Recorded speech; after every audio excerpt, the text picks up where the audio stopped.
the title is pseudo-intellectuals. I mean, well, the thing is that there's one truth and there's a set of lies from that. So if you want the truth of humanity, I have it. And if you want lies, then you have everything up. You know, we really don't want to hear from you, Afrola. Hold on. What I really want from you, Isola, is to take an Uber home and don't drive. Okay, I think you've had too many martinis tonight. David, how you doing, David? Not only martinis, he's probably ate half a bottle of Xanax. He needs to fucking go home. Got it. David, what's good, man? Enjoy your spaces, and this one too, clearing the air, and it's a good place to be on a Saturday night. Well, I appreciate you, David. Thank you. Welcome into space. So now that I've calmed down, so happy Roger's here because I thought it kept going on. I get at least 1, 2, or 3, maybe a week. Rumors made about me, my name in the title, and all that other bullshit. I really don't give a fuck. Do it. Haters are the ones that stoke the success. Bring the haters. But at least bring fucking receipts and truth. Don't lie. Isola. Hold on, what's the city saying? JBUAFAG. Okay. You can go in another room if I'm triggering you. Anyway, guys, we're gonna go popcorn style. Anthony, you were spoken on. I tried to shut it down. But you see, there's certain people on this app, right? Like Roger. If somebody says Roger, we all know who they're talking about. Somebody says Pepe, bro, we all know Pepe. Anthony, you're quickly getting into that realm of when people say Anthony, they know who the fuck you are. So, man, it's all good, man. I'm not mad at anybody. The problem with me is that I don't consider myself black first. I consider myself a human being above all else. That offends people. We live in a world where, identity politics rules. And, that makes me the worst type of coon. And it's like, I went to Montessori school, pre-K, kindergarten. And it was just like, it was just a bunch of different kids from all over. And it's not, I didn't realize I was different, until somebody pointed it out. But, we were just a bunch of kids having a good time. And I don't think my higher self gives a fuck about color or, this social construct, race. I treat people the way they treat me. Black. It's all good, your piece. Anthony, I'm just asking a question. I'm sorry for interrupting. You're saying when you said I never knew. No, I said in kindergarten. I went to Montessori school. If you're familiar with Montessori schools, I don't know if you're not. They have very diverse student bodies, and there were kids from all like Asian kids, white kids, Jewish kids. It was just like it was a great experience. And look in the mirror, you're black. I'm sorry. It's okay. Let me just say this thing. Let's have this dialogue. And I'm gonna speak to you frankly because you're my friend, right? Just like you would speak frankly to me. I'm never gonna disparage your lived experience, right? Your lived experience gave you the views you have today. But I'm telling you, bro, some of the things you say come off as disrespectful because you're disparaging other people's lived experience. So what I'm saying to you, this is the realest I'm ever gonna get with you. I'm not saying you're wrong for feeling how you feel. You're entitled to feel how you feel. But I would massage the message a little bit because what you're doing is you're punching on other people's history. So as it relates to what you just said, JB, like earlier today in chat, I was purposely pushing buttons and trolling. I absolutely was trolling. But what I said on stage, I stand on it and I believe it. It's like in certain people's mind, when Anthony Edwards says there isn't black culture, they think that I'm like eviscerating. I'm insulting blackness. But then they don't hear when I say there isn't white culture either. It's that they stop listening after I say, yo, there isn't black culture. So I did say we can make an argument for African American culture. We could talk about subcultures.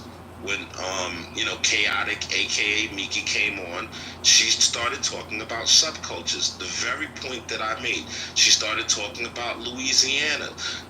This is there were many black people on stage, off the stage, that had no idea about what she was talking about.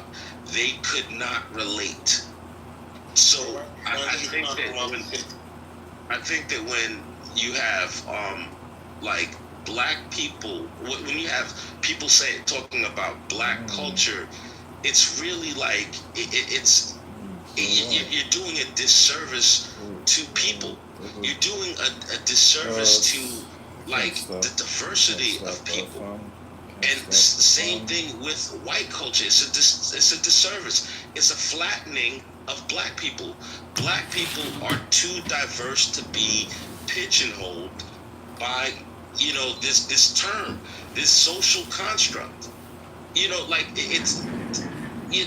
idea. Let me ask you a question. I get what you're saying, but I'm trying to massage my message because I don't want to insult you because you're my friend. And let me tell you something. I heard you stick up for me in that room today. That was integrity speaking. So I have a lot of respect for you, bro. Seriously, you could have just stood down and threw me under the bus, but you did it. But when you bring up black women and STDs, there's no need for any of that, bro.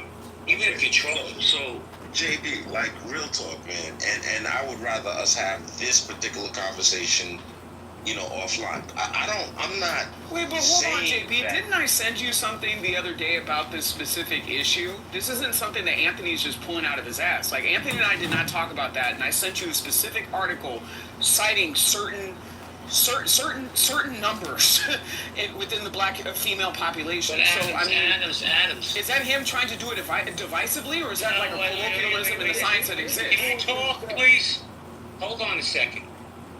If you're paying attention to what I said, and there was no Anthony, you're right. I apologize. We should have this conversation offline, but let's just tie it up. If you massage the message, people will receive the message. If you come at people and you try to shove it down their throat, and you do it the way you've been doing it, all you're gonna get is smoke and return and disrespect. But I haven't even mentioned that statistic. From Adams. Do I have to move you down, bro? No, I thought you were referring to me, so I was just responding to you. No, I said Anthony. Okay, sorry, I misheard that. Thank you. Anthony, go ahead, man, because I lost my train. Yeah, so I'm just gonna tie it up real quick, man. Yo, JB, like what you hear is, there's some people that they communicate differently. I really would love to see a better outcome for the so-called black community. I would really, and I think that black women hold the key to that. All right? I think that black women, they are in an extremely difficult position, and I empathize with them, but I don't pity them. I don't think pity helps anybody. And I think that if there was one group of people that could have the largest impact on the black community, it would be black women. If black women in mass said, we're not having sex without marriage, we'd see a lot more marriages. If black women in mass said, we're not having any children until we're married, you'd see a lot more marriages. Like, this is... So here's the problem I have with what you just said. Here's the problem. Can a black woman get in there? Okay, you have peace. I have to move you down.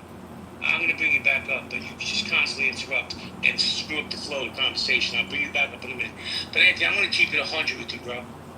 It's not, if what you're saying is an issue in the black community, I'm going to give you a peek into the white community. It happens here too, bro. It happens in the white community as well. I agree with you 100%, but JB, here's what's up, right? So there's a saying in the black community. Like, when white America catches a cold, black America catches pneumonia. The stuff that's happening in the black community is not unique to the black community. It's happening all over America. There are disenfranchised white men that are very upset with their lot in life. This is not something that just pearly things. That white chick, she's talking about like the shit white men are going through. She's talking about shit men are going through in general. No one's saying that that isn't true, JB. But yo, like JB, I grew up in a black community. I interact with a ton of black people. I'm more so aware of what I see, and I'm intimately connected to. So I speak on the issue that I know best. But there's no like this. We can't have a battle of ideas. I never start shit. I finish shit. I'm never the person that's the aggressor. I keep my phaser on stun until people come. Hold on, Anthony. Hold on, Dab. Hold on, I'm gonna come to you, I promise, but I gotta go to Pandora first. And then I want to get your piece back in the conversation, because I do like to go to the ladies. Pandora, how you doing? Hi, how are you? I'm fantastic. Long time no speak. And yourself, you good? Yeah, I'm good. The mic is yours, man. Okay, so I've heard a few things, and I just feel like Anthony, you're kind of being a little harsh, and also, we are in a male-led society, and I don't like to use the word patriarchy because it sounds like I'm going all the way left, but I'm really not. Like, if the men are in charge, and the men are in charge of our society and they hold leadership, you can't put all the responsibility on the women, because even when the women do something, make a change, the men have to be in that conversation. So you can put all the responsibility on the women, but then it's how do you respect the men if they're not going to be a part of the solution? I don't know. It just, I don't know. I just didn't really like how harsh things are, because you need male leadership. We're in a patriarchal society. You kind of have to Pandora, hold on one second, Anthony. Pandora, are you Naomi? Yes. Hey, what's up? It's been a long time. Hey, I know, right? Roger knows everybody's. Wait a second, Anthony. I felt a little. I know other people in this room too felt a little spark there. Mojo, you talk to this young lady? I will tell you, Pandora is one of the OGs from Healthy Debates. Yeah. She was around in the very beginning when this thing started, and then she got too cool for us. And No, I had to get into my political career. I couldn't be on here like that. Okay, you could have just changed your PTR, but you did get too cool for us, and you left. Yeah. So Pandora, really quick to what you just said, right? Pandora, the unfortunate reality is that the so-called black community is not a patriarchy, it's a matriarchy. Well, this is the thing. When you talk about something being a matriarchy, that's a societal framework, okay? So you could say things are operating in a, matrilineal fashion or something, but one thing that I will say is that you have to take in consideration class. So when you say black culture, we're not a monolith, you're right, because every white person isn't living in the trailer park.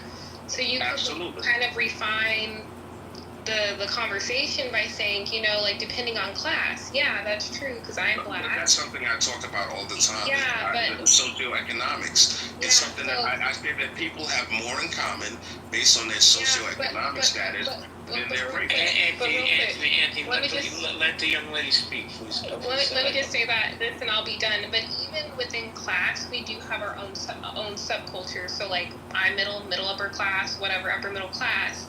But we as upper middle class black people, we do our own thing. We have our own subculture. We go to our own churches. We have our own social clubs that we go to. Things that are totally separate from white America. And not saying we don't like white people. We have a problem with them. But we do a lot of things amongst ourselves. We have our own, Jack and Jill, the Links. I just went to a gala, the Links Gala. We have our little events. I used to government. I'm affiliated with pretty girls from Jack and Jill. So I'm a junior league girl. Okay, so I used to do oratorical competitions. I used to, when I was in college, when I was at the beginning of my career, I interned at the district attorney's office with other black people that helped me get connections. So it's just kind of we have our own society, but it's still like our black society. So, within Pandora, here. what's the significance of what you just said? I just said we have our own black society. I didn't understand what the overarching point you're trying to make. He's telling you we have black societies and groups.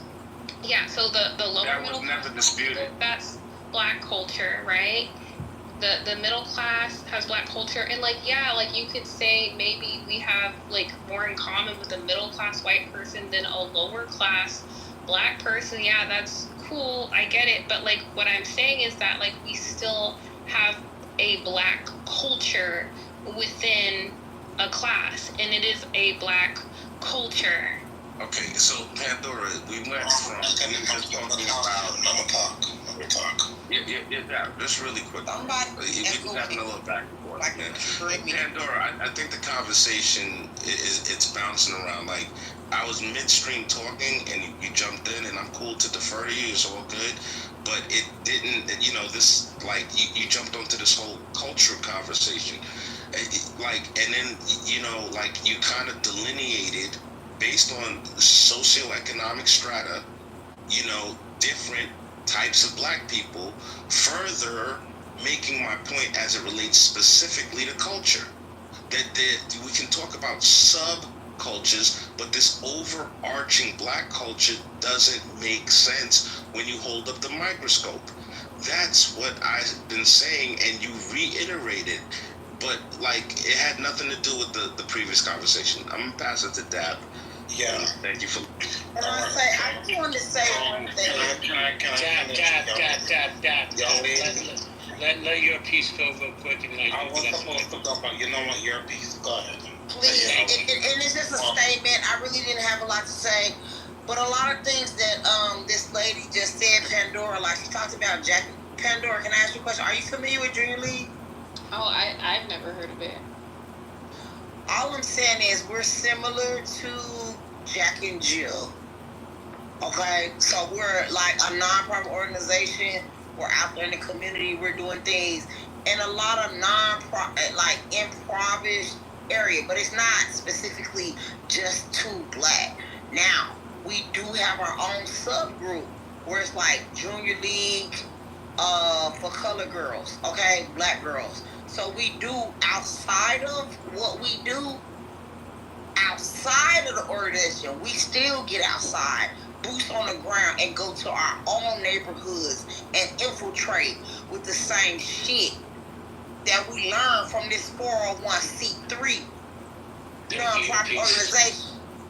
That's all I'm saying. And the people that don't do that and women that don't do that, I don't fuck with them. Because you can get the information, but if you don't take it back to the hood to help your people, bitch, fuck you. Thank you, your piece. Let me. Danny, I got you. Okay. If I don't go to Dap, he's gonna beat me up. That you go after Dap. All right, so some of the stuff I do not agree with what Anthony's saying, but there's stuff that Anthony says I do agree because I understand what he's saying and I get his point. I really do. So the thing is this, right? So as somebody that I came to America when I was a very early teenager. So one of the things that I've realized, and I'm not going to, I have so much tremendous respect for America, the culture that's here, because Americans, you guys don't understand. I'm saying this from the bottom of my heart as somebody that came here and I connected. They screwed you guys head up. I don't think a lot of you don't even get it, but I'm gonna go to my. Give me a second, JB, before you even come off your mic. Just hold on. Okay, I'm tired of hearing you, bro. Because I don't know what the fuck you're saying. I gotta be honest with you. I mean, you come in and you just want to derail the conversation. I don't know what your story is, but I'm gonna go to Danny because she's pretty and she's smart. Danny, how you doing? Good, JB. How are you doing? I'm fantastic. The mic is yours. Fantastic. Thank you for the compliment. Yeah, we had this conversation kind of earlier, and I was just like, someone brought up, like, why do we always speak about black culture? Why don't we speak about white culture? And it's like, it's not a conversation amongst white people, because it's like they know it's not a thing. Like, I really believe, I kind of agree, again, with what I think, oh dang, did he leave? Was it Anthony? Or whatever the guy's name is. Yeah, he'll be back. He'll be back. This is like a joke, and the fact that we have this conversation all the time, we get so emotional about it. Like, black culture is like a term someone coined together to just put all of us in a box. Like, kind of Pandora. I didn't agree with everything Pandora was saying, but it's like when she said that there's different things that different type of black people do in different classes. Absolutely. Yeah, so just try to say like all black people do this, or we all are behind this one thing is freaking ridiculous. White people know, other races of people know. Like, you can't box us all in one box, because there's so many different things people do. So many different things people like to do, and and follow behind religion, all of that. It's so broad of a spectrum. Like, we can't even have a conversation talking about just our group of people.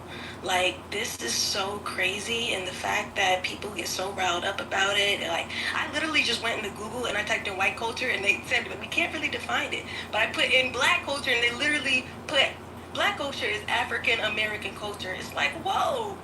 It's like, whoa, and then what is that? And it's just like, and then we break it down. It's like, whoa, why are all African Americans? It's not the same. It's crazy. We've never been to Africa. I agree, but they put us into this box, right? They want to call us African Americans, because in their eyes we're all from Africa, right?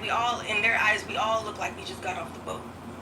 So stop feeding into it. Like, this is not I'm mad we're having this conversation still, but we have to talk about it because people are, so riled up. But we have to nip this in the bud, guys. This is crazy. But I'm done. That's all I want to say. Well, Danny, to give you a little context, because I think you came in a little late, this conversation wasn't about black culture, or is there such thing as a black community?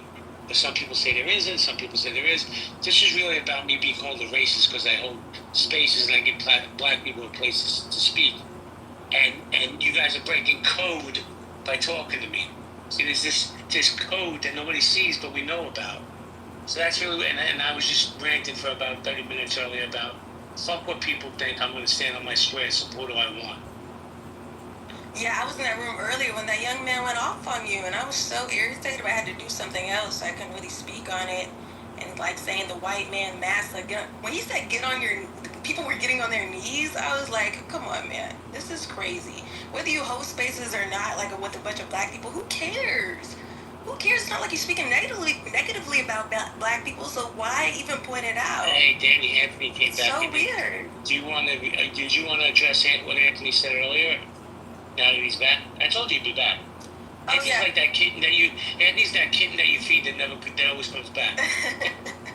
No, I don't even remember. I remember he just saying like, this is ridiculous. Like, you were kind of agreeing. Like, dang, I don't even remember. You going back and forth with Pandora about, you can't kind of put us into a box because there's so many different types of us.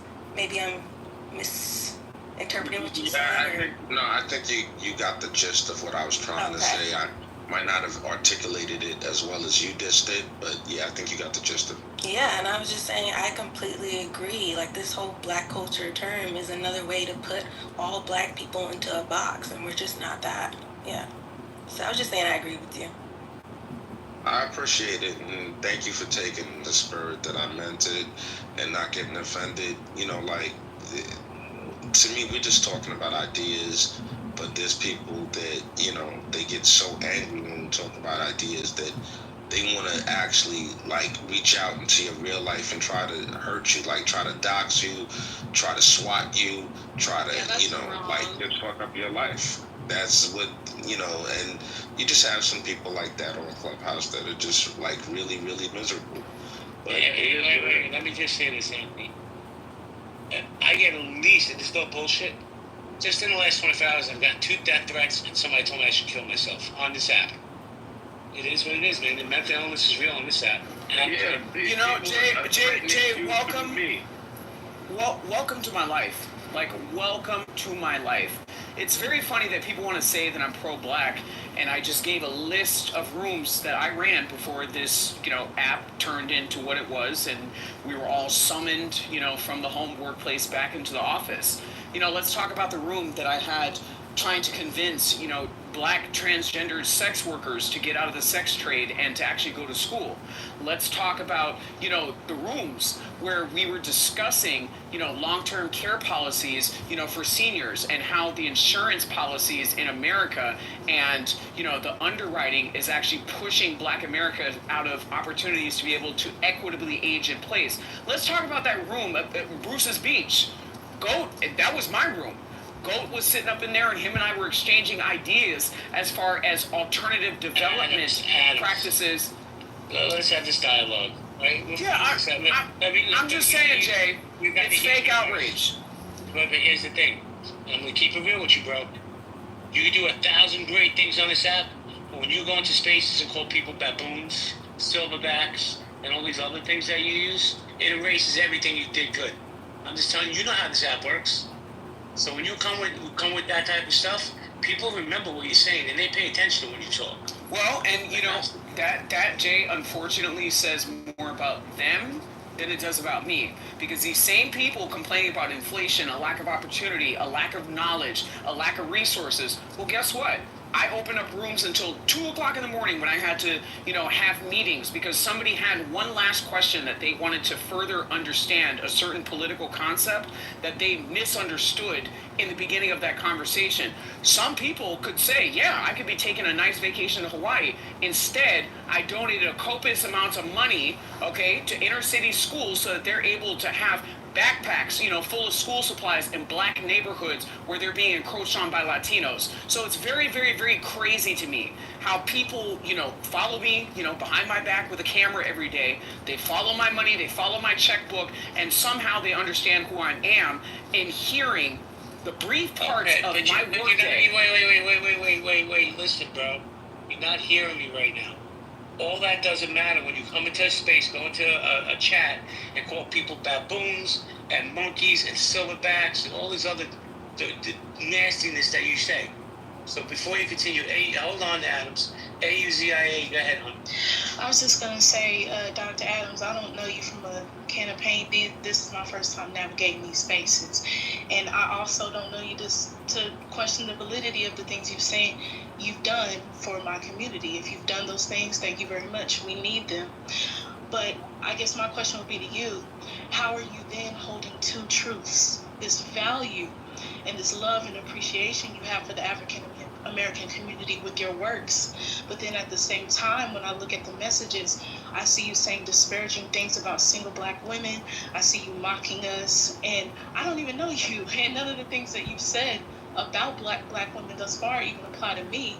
So as someone who's a complete stranger to you, how am I supposed to believe that you have my best interests at heart when you can't even keep it clean in the comments? Well, again, you make a very interesting point. As I relay sentiments about a certain demographic of black women that does not speak to your existence, I'm not speaking about you. Well, you're not talking about me, but you are. There's an unrendered. You're talking about people I love. You're talking about people. Okay. So now we're having a genuine conversation. Okay, go ahead. Yes. So my point is, I have family members who are single black women with children, and I don't understand why you would say disparaging things about them, but then turn around and do good things for them. Who's saying who is saying any disparaging things about single black women? I just read a comment where somebody was talking, and you said that person was responding like a single black woman, and he's probably over there twisting from the standpoint of mannerisms, right? From the standpoint of mannerisms, I also said that he probably has his hand on his hip, shaking his hoop earrings and rolling his neck. And so again, what does that have to do? Hey, I grew up with a black grandmother that definitely did that. So I mean, again, at the end of the day, I'm gonna call it where I see it. Does that speak to a certain type of economic and socioeconomic failure and moral failure? No, it doesn't. What I'm simply deploying is the same strategy. How he wanted to attack me and accuse me of being homosexual, I'm going to accuse him of being very like adjacent to an irreverent black woman to the likes of what we saw on Babs. So again, how is that, what are we doing? What are we doing? I don't hate black people. So let's not miss me with that narrative. Miss me with that narrative because again, Adams, you gotta let her talk also, bro. Go ahead. Well, what I was saying is I think for my own peace, I'll probably disengage with him because I think he's dangerous. You don't have to. You don't have to, and I'm definitely not dangerous. I actually think he's dangerous because... Got it. I'm sorry? Got it. I use a calculator and a computer, and I wear a suit to work and I don't sag my pants, so I must be dangerous. I must be dangerous, y'all. Yeah. Hide your kids, hide your wives. Adams is trying to make America great again. I must be dangerous. Oh, hold on. Jamaican and not buying a Tesla. Everybody hold on. That's how dangerous Hold it on. is. Everybody hold on, please. I want to go to Danny. Go ahead, Danny. No, I just wanted to ask, Azia, is that how you pronounce your name? I don't want to mispronounce it. It's Azia. Yeah, you got it. Azia. So, what about what he said now makes you think he's dangerous? I didn't get that correlation. Now, why is he dangerous? I think he's dangerous because he's the kind of white person that says one thing but does another. He's Well, not white. He's not white. Oh, I'm sorry. What is your nationality? What is your ethnicity? So he won't be dangerous if you find out that he's not white. Is he no longer dangerous? No. I assumed that he was white, so that's why I addressed him that way. But if he's black, he's still dangerous because he's just disparaging. But isn't that assumption dangerous? Wait. I really want to hear her answer. I just answered. Oh, I thought you were still speaking. Okay. He doesn't. He does not. In this room of respecting lived experiences, why is everybody attacking this woman's lived experience in the people? Nobody's attacking her. We're questioning her. Yeah. We're questioning her. Y'all use the word attack. So again, if anything, I was attacked by giving an identity that was placed onto me from a standpoint of negativity. All right. So let's not do that, Tito. Let me offer you this. I'll be the first to apologize for assuming you're white. You sound like white corporate people that I work under. So I'm sorry. I did the same thing I thought you were doing, which is stereotyping. I'm not above that. I'm a human being. So I do apologize. No, but I wasn't stereotyping. I made it a point to point out. You don't think it's stereotyping? Hold on. I pointed out a specific subculture segment of an identity group that exists in America. I was not stereotyping. You just assumed because of the way that I speak. I was specifically referring to certain patterns of behavior and ideology. I talked about the hoop earring swinging. I talked about, the lack of the existence of the nuclear family. I was very specific. But you just heard my voice. And instead of being very specific, you painted my identity with a very broad brush. It's not about your voice, it's about the... No, but I'm just saying. So first, somebody in the comments said I'm about to call him a coon. I'm not going to do that. I don't speak that way. Well, if you do, I would prefer that you call me a trash panda. I'm not going to do that. I'm not going to call you a trash panda. Wait a second. I have to ask everybody get up. Black girl, I got you. Give me a second. Adams, I have to ask you, man. What the fuck is a trash panda?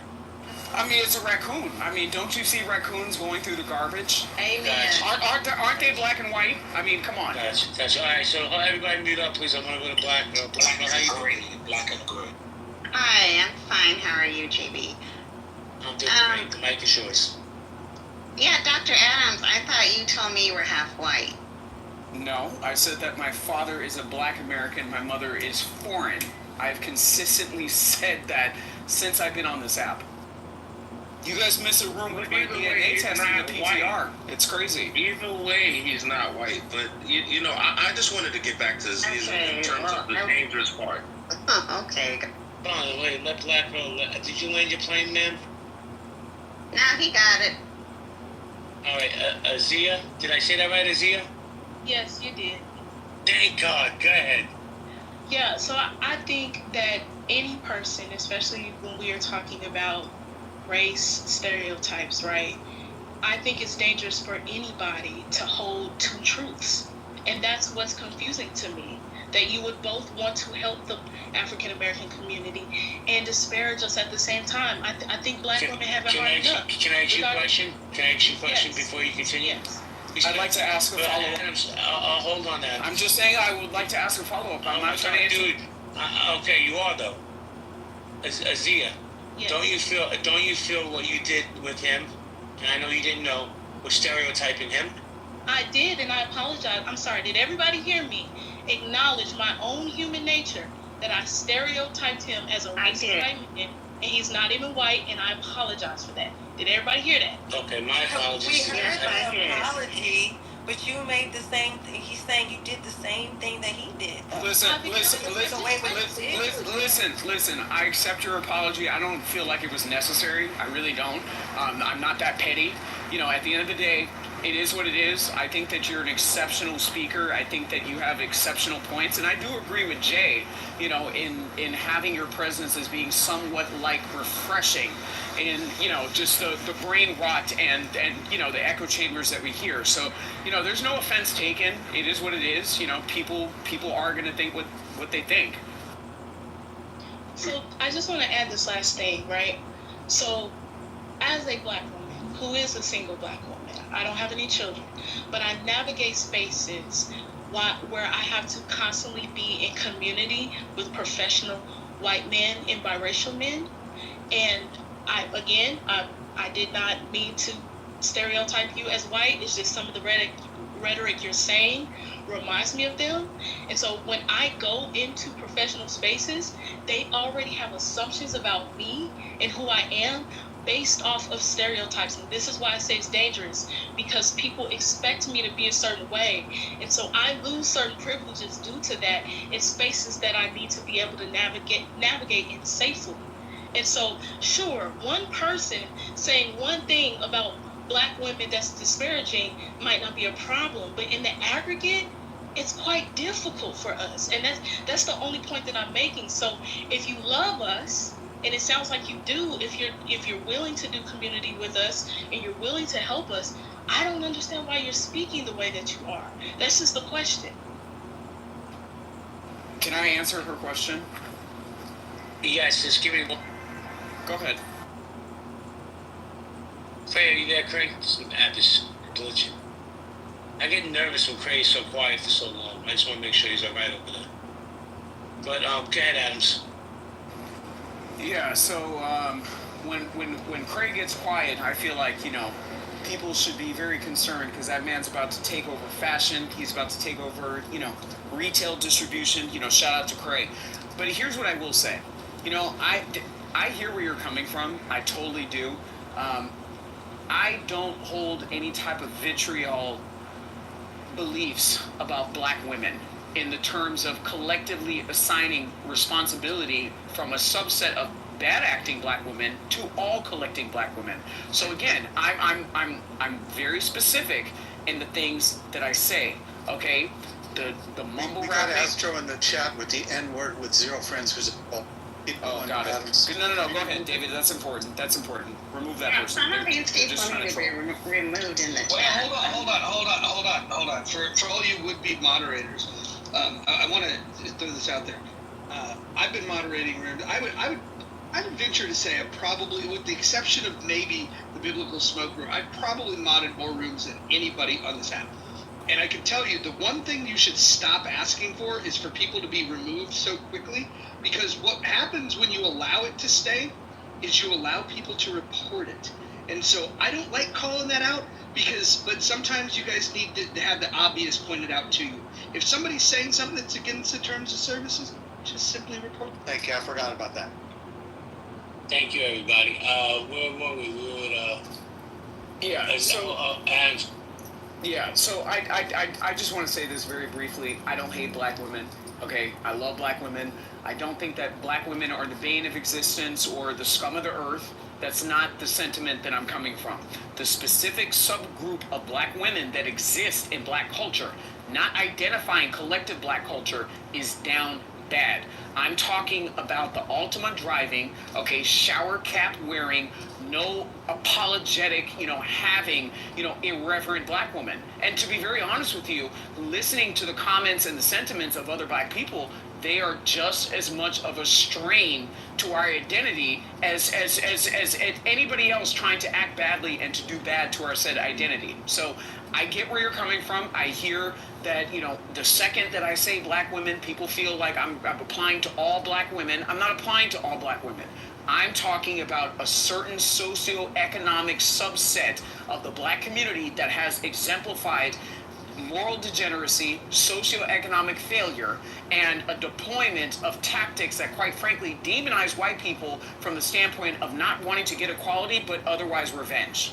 Thank you, Adam. So everybody hold on, please. I want to, Nye, are you there, Nye? Yes, I'm here. Do you want to chime in or you just want to sit back? Well, I don't have anything to add as it relates to the Adams. Does he like black women or not? I mean, I find Adams quite hilarious, so I don't know. He's on my Clubhouse friends list, so, but that doesn't mean anything. I'm a jaded Capricorn, so you know what I'm saying? I like dark humor of all kinds.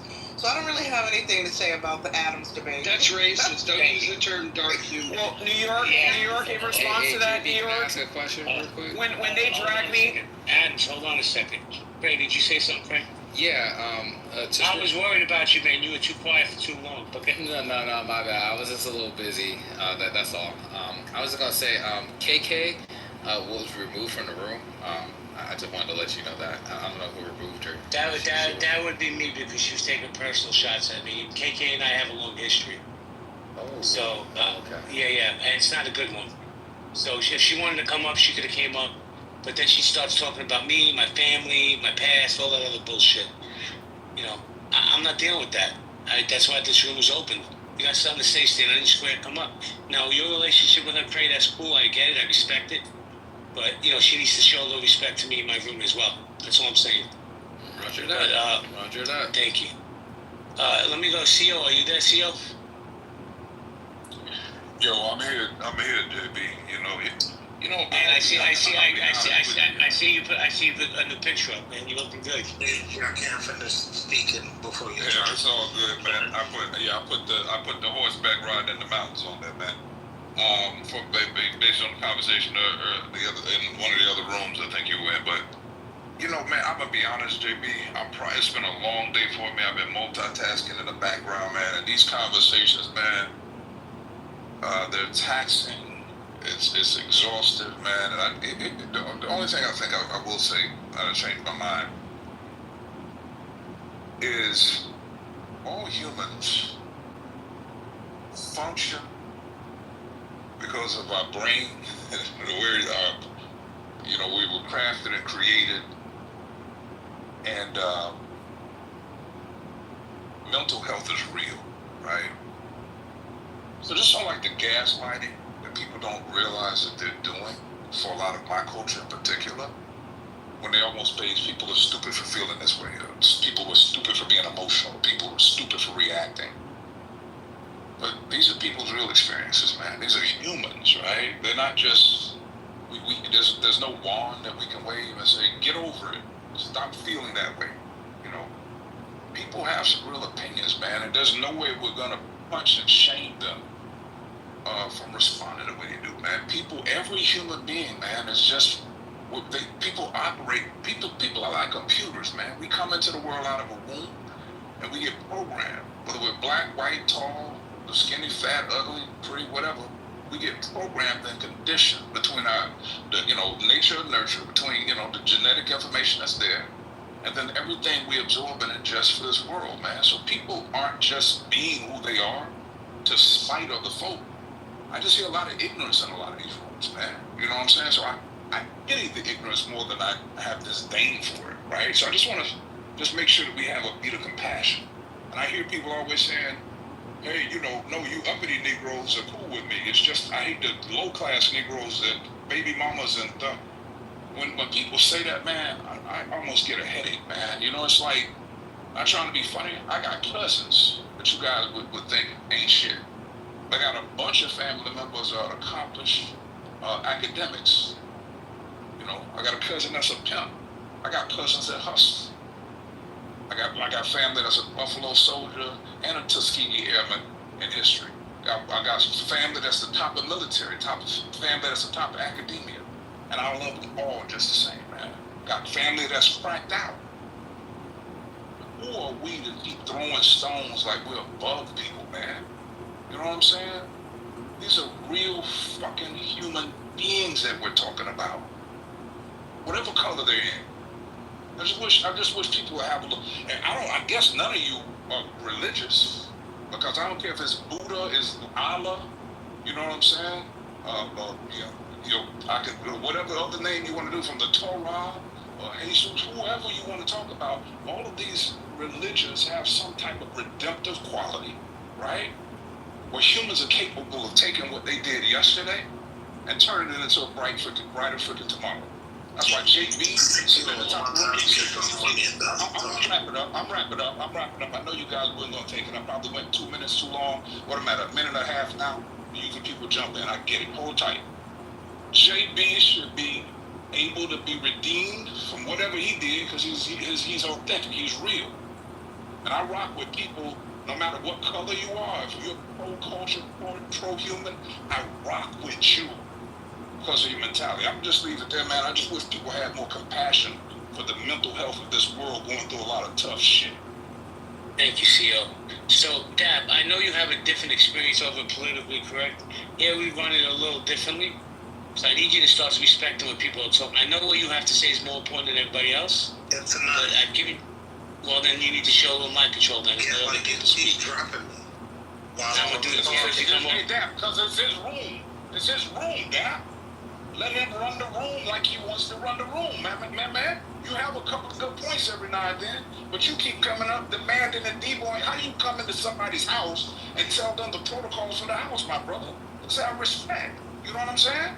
JB, I disagree with JB on some things. But what I agree with him on is he's real. He tries to run his house with professionalism. In terms of most of the houses, the dude always is trying to give whoever's there an opportunity to speak, even if he doesn't like their opinion. So just let's respect the moderator, man, when we're in the rooms, and have more compassion from the human experience, man. Shit, y'all give me that. Thank you, CO, man. I can hear the energy in your voice, bro. William, how you doing, William? William, are you there? Yeah, what's up? How's it going? Did you want to? It's going well. Do you want to chime in on the conversation? I mean, I could say this. I don't know technically what season we're in, but this seems like a season finale. This has been spicier than any episode I've heard in a long ass time.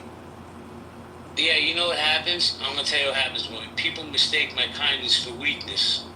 They take my kindness as stupidity, and then when they punch down on me and I punch back, they're like, "Oh shit, who's this dude?"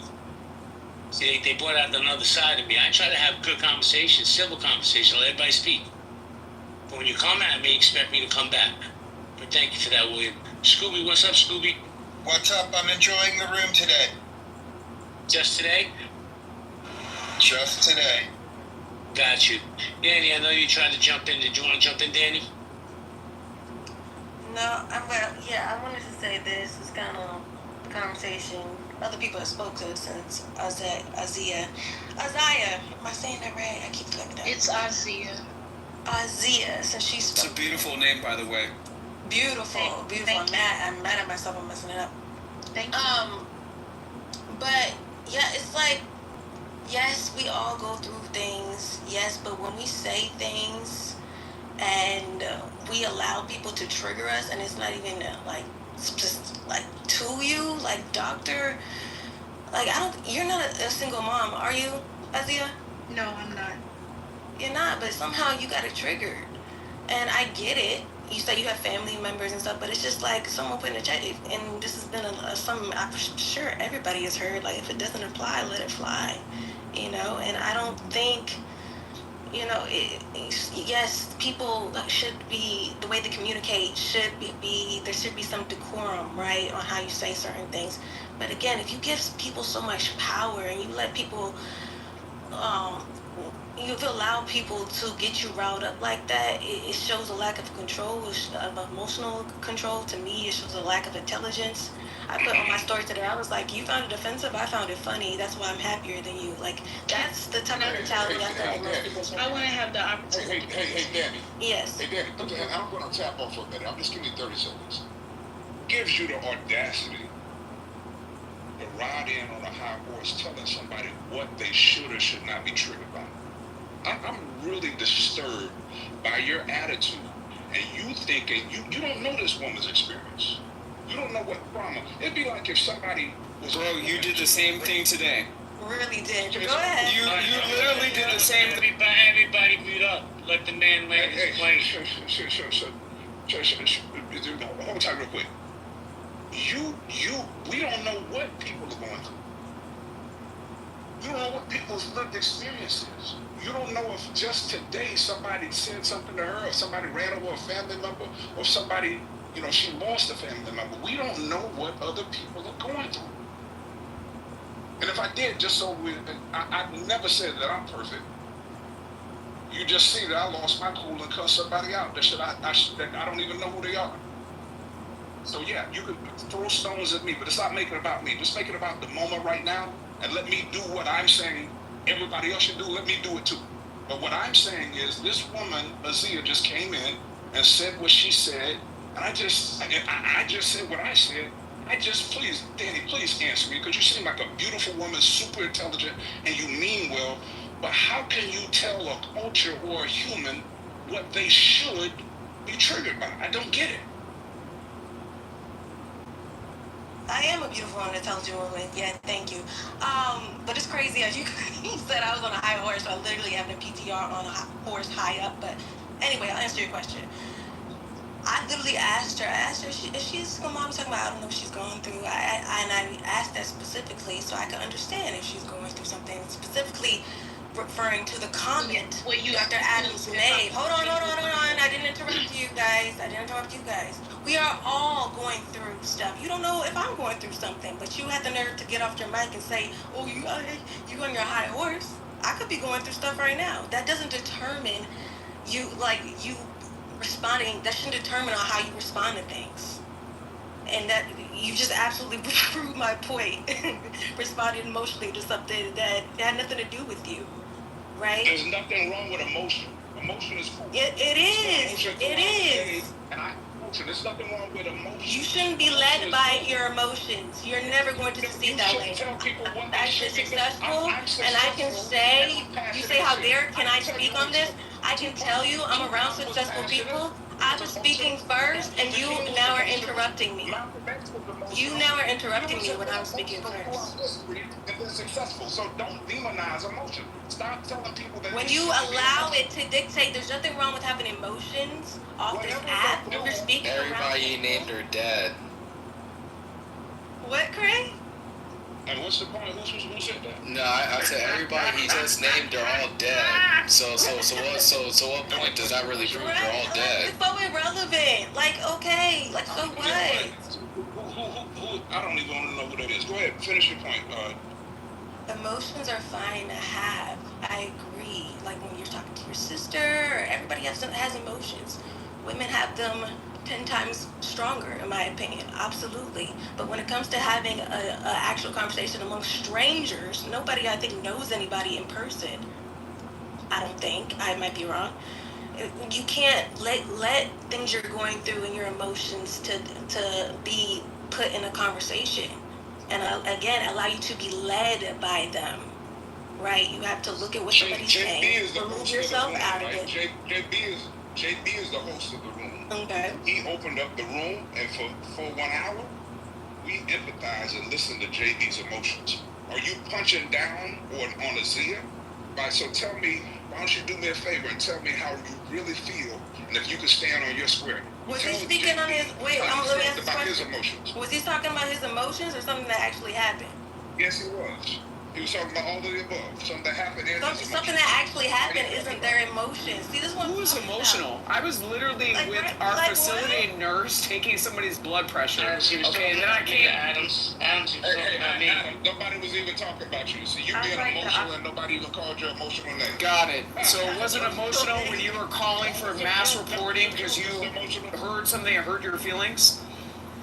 That emotion. That emotion. I was emotional because you called the chick a black. Oh, so you're admitting that you're emotional. So at least you're admitting that you're emotional. Hey. Right. Got it. Wait, CO, let me jump in here. CO, let me jump in. One thing, JB. So he's emotional and not impartial. Adam, stop, please. I'm not Get mad it. at emotional. I'm mad at emotional obtuseness. I'm emotional at low emotional intelligence. Let's get our emotional intelligence game up. Emotion is cool, right? We just have to be mature and intelligent about it for whatever it's worth. And Adams, I don't see that in how you handle yourself in these rooms at all. JB, what were you saying? Well, I'm just going to give you my opinion. Two opinions, actually, and then we can get back to the conversation. My first opinion is, and I said this the other day, and I'll stand on my square. Clubhouse needs more people like Azia. We need to hear this voice. Because what she says, and you don't have to agree with what she says. That's fine, that's your opinion. But what she says from the heart. I love this young lady. I think she's amazing. That's my opinion. But I also say this. There's nothing wrong with being emotional. We're human beings. So I don't understand. Is that supposed to be like a slight on people? Because CEO shows emotions or I show emotions? I think I think society has punched us down so much and pussified men that they're afraid to show their emotions. That's really how I feel. But back to you, CEO. Well, hold on. Before you do, I want to address that. So, I am liberal in the chat is saying that that he sees CO in other rooms, saying things that are anti-white. I just want to say this. This feels a lot like the things that were happening when people was saying things about JB when they were on the stage. And so I am liberal. I will welcome you to come onto the stage and say what you were actually saying. I've been in many rooms with CO, and I agree with them on some things, and I disagree with them on others. But rather than just accusing somebody of saying things that are anti-white or anti-black or whatever it might be, why not say what those things are, and then we can have a conversation and figure out if people really believe these things or not. Because right now all I see is a lot of accusatory things that happen, and they go all directions. They come for me, they go for JB. Now they're coming for CO. I'm just trying to understand this. CO, can you help me understand why somebody would say that you're anti-white? Can I offer some insight after he's done finishing? Hold on, everybody mute up. CEO, guys, CEO. To respond to I would love to hear what that is, and I thank you, Mojo, for what you said. You guys have talked about ideas and concept being discussed is the real treasure, and I want to get to that on any day, man. Thank you for being objective. Welcome that person up because I want to hear it. If it is, let me know because I've never heard myself speaking in that voice. I'll tell you about my history one day, but I did want to hear Azia respond whenever we get. Well, before she responds, wait. Hold on a second. Let me just say this. So let me say this. People, and just my opinion, have this idea, right? This ideology that if you're pro-black, you're automatically anti-white because they don't take the time to get to know the person. They already have their preconceived notions. But Azia, did you want to answer a question that was posed to you? Yeah, I just wanted to do a quick response to Danny. Danny, I'm not gonna flat out accuse you of trying to micromanage my feelings or how I process or anything like that, because I do think you make some valid points about not being led by your emotions. What I'll say briefly is that in my line of work, I see black and brown young women with multiple children. I'm in the domestic violence space, so I see directly how stereotypes of them affect them when they come to receive resources. We have these background channels that we go through to try to get these women help, and I will hear the conversations of my white counterparts and how they talk about these women, and yes, they will disassociate me from them because I'm in front of them and I have a Juris Doctorate, right? But they don't know that those women are the same kind of women that are in my family. So if I get emotional when I hear black women being disparaged and these dark things that I personally feel, that's just my opinion, are being said about them without context, by the way, of how we got to that place, because we don't spend a lot of time talking about how black women became the way that we complain about. Yes, I did get frustrated, and you may have heard me be animated at my speech, but I want to make a distinction. That's not me being led by my emotions. I have to sit in front of white men every single day who tell me how the black woman has no value. And I sit there and smile, and I write my contracts, and I make my arguments, all without getting animated. It's only when I'm at home right now in the peace and comfortability with you all, complete strangers that I don't know, that yes, I allow myself, after 12 hours a day of being reserved, to not be reserved. And I think I owe that. I think I deserve that, and I've earned that, and I'm not going to judge myself. So Zia, everybody mute up. Because I gotta say something, man. Yo, Jamal, I got a lot of love, respect for you, man. I heard what you said today. You tried to stick up for my room, my house, and for me. So I'll punch back at people, but I'm also JB. Man, I appreciate you are honest. That's why I ask people to please be honest. So I just wanted to shout you out, man. Thank you for that, really. Get in. No problem, appreciate it. So Zia, like, is there any room, right, to have an honest conversation without rancor or aggression, but be critical of people's choices and just say, from your perspective, why you don't think this is a good idea? Is there any room for a conversation like that without it being so, like, without you having, like, an emotional response to talking about these ideas? I can respond to that with a question. If I make statements about black men that are disparaging, and maybe you are capable of it. Maybe you are capable of hearing those things without being personally connected to it. If you're asking me if I can have a rational conversation about areas in which black women should take accountability, which, by the way, there are many areas in which black women should take more accountability, then yes, I'm able to do that. But to ask me to remove my identity from the conversation, no, sir, I'm not able to do.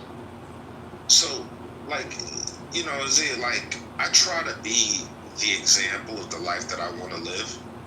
An indictment on black men is not an indictment on Anthony Edwards. All right, I'm not. So, like, I don't want to say conceited or have this overinflated sense of self, but there's this thing in the so-called community where people will read a news article and they're like, I hope the assailant wasn't black. I hope the assailant was. It doesn't reflect on me. There's nothing, like, I'm comfortable in my skin. I'm not defined by other people's actions. And like the young lady Danny, she was just explaining to you from her perspective, her approach to the world, and maybe like me hearing, a real controversial person, Andrew Tate, and hearing his approach to the world. That shit might actually make me a better person. And just by conceptually understanding his point of view, it might improve my outcome. So I'm just trying to, like, it's so difficult when you internalize anything said about black women as an attack against you. And I think that this is a huge part of the problem on Clubhouse. Any criticism that really isn't, like, if it doesn't apply, let it fly. But it becomes an attack on you. That doesn't make sense to me. Okay, so I want to validate what some of the things you've said about how you've been able to kind of exist inside of the Anthony sphere. You have been able to remove yourself, I guess, from some of the consequences of the nature of the things that we're talking about. And I'm not even saying that you're lying about that and that that's not possible for you. I think what I'm saying is I'm very close to my community, and these are the people that I serve on a daily basis. And so I am personally affected, and also I'm an empath, right? And so that comes with working in a nonprofit space. So I chose to take a $30,000-$40,000 pay cut so I can help the very people that we're discussing. So again, the original question that was presented to me, am I able to and this is of course my paraphrasing of how I'm understanding your question, can I remove my identity long enough, right, to erase kind of the empathetic emotions that come with these discussions? And I'm just being completely honest with you, brother, I cannot do that. What I did say is, if you want to have a conversation about responsibility that should fall and does fall on African American women, I am more than willing to have that discussion with you, brother. You know why?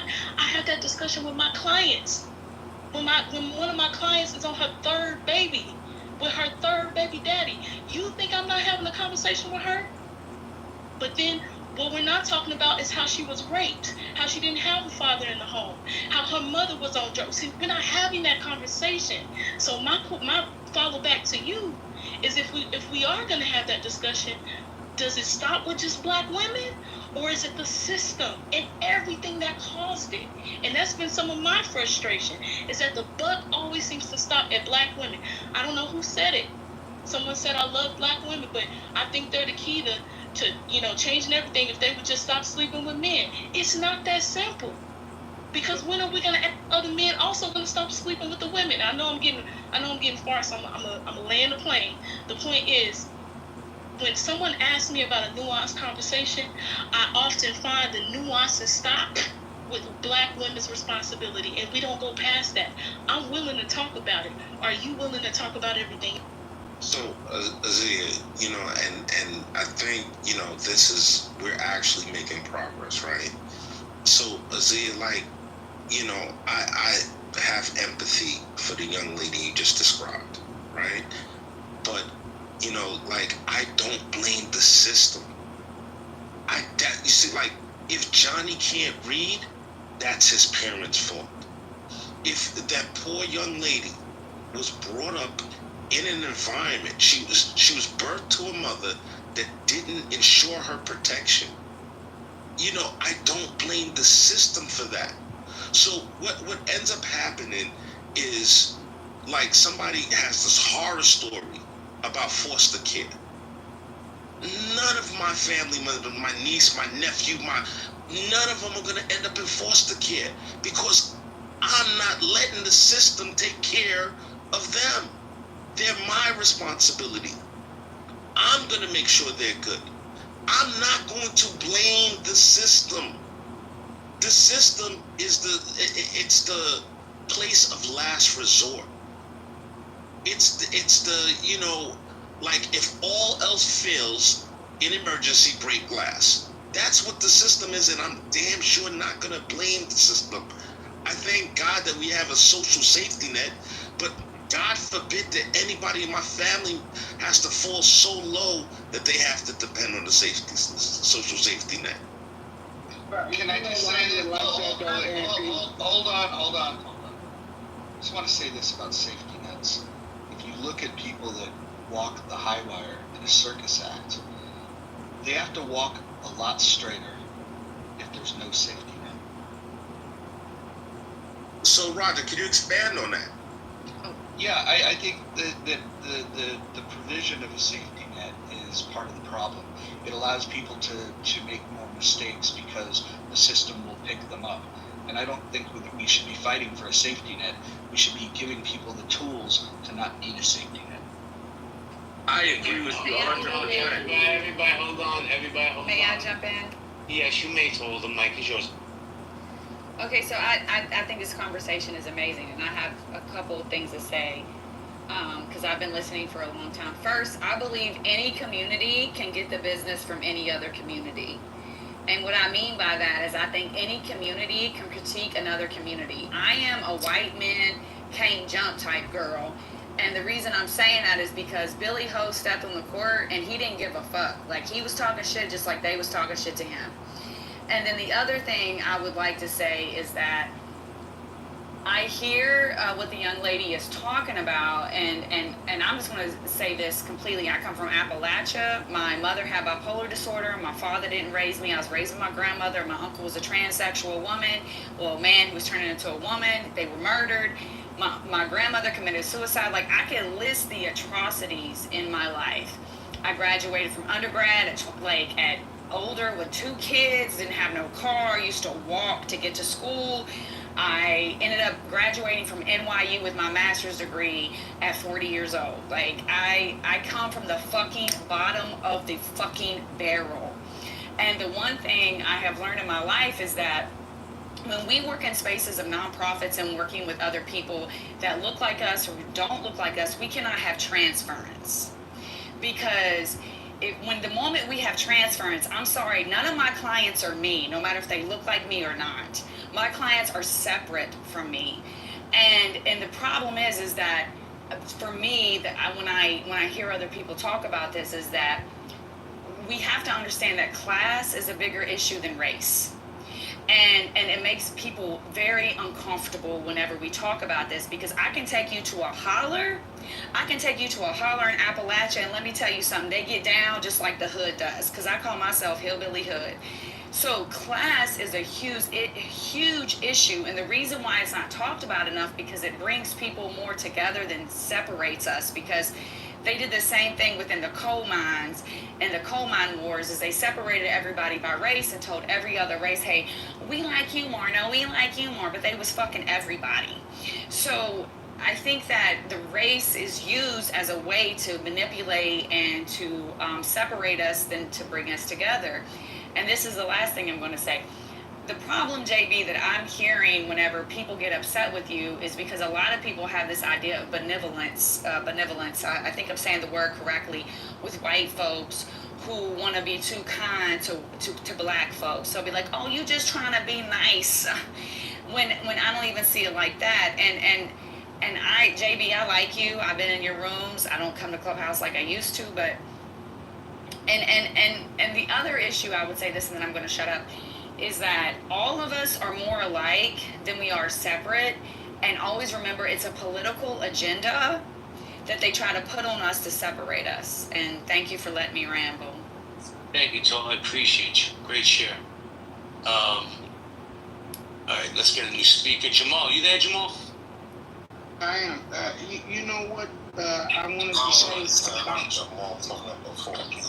what's happening? Oh, you want to go, and then I'm still in the store. I'm in the store.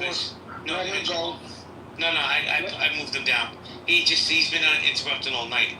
He has this complex, Jamal, because he gets a green bean and politically correct. He can just derail my room.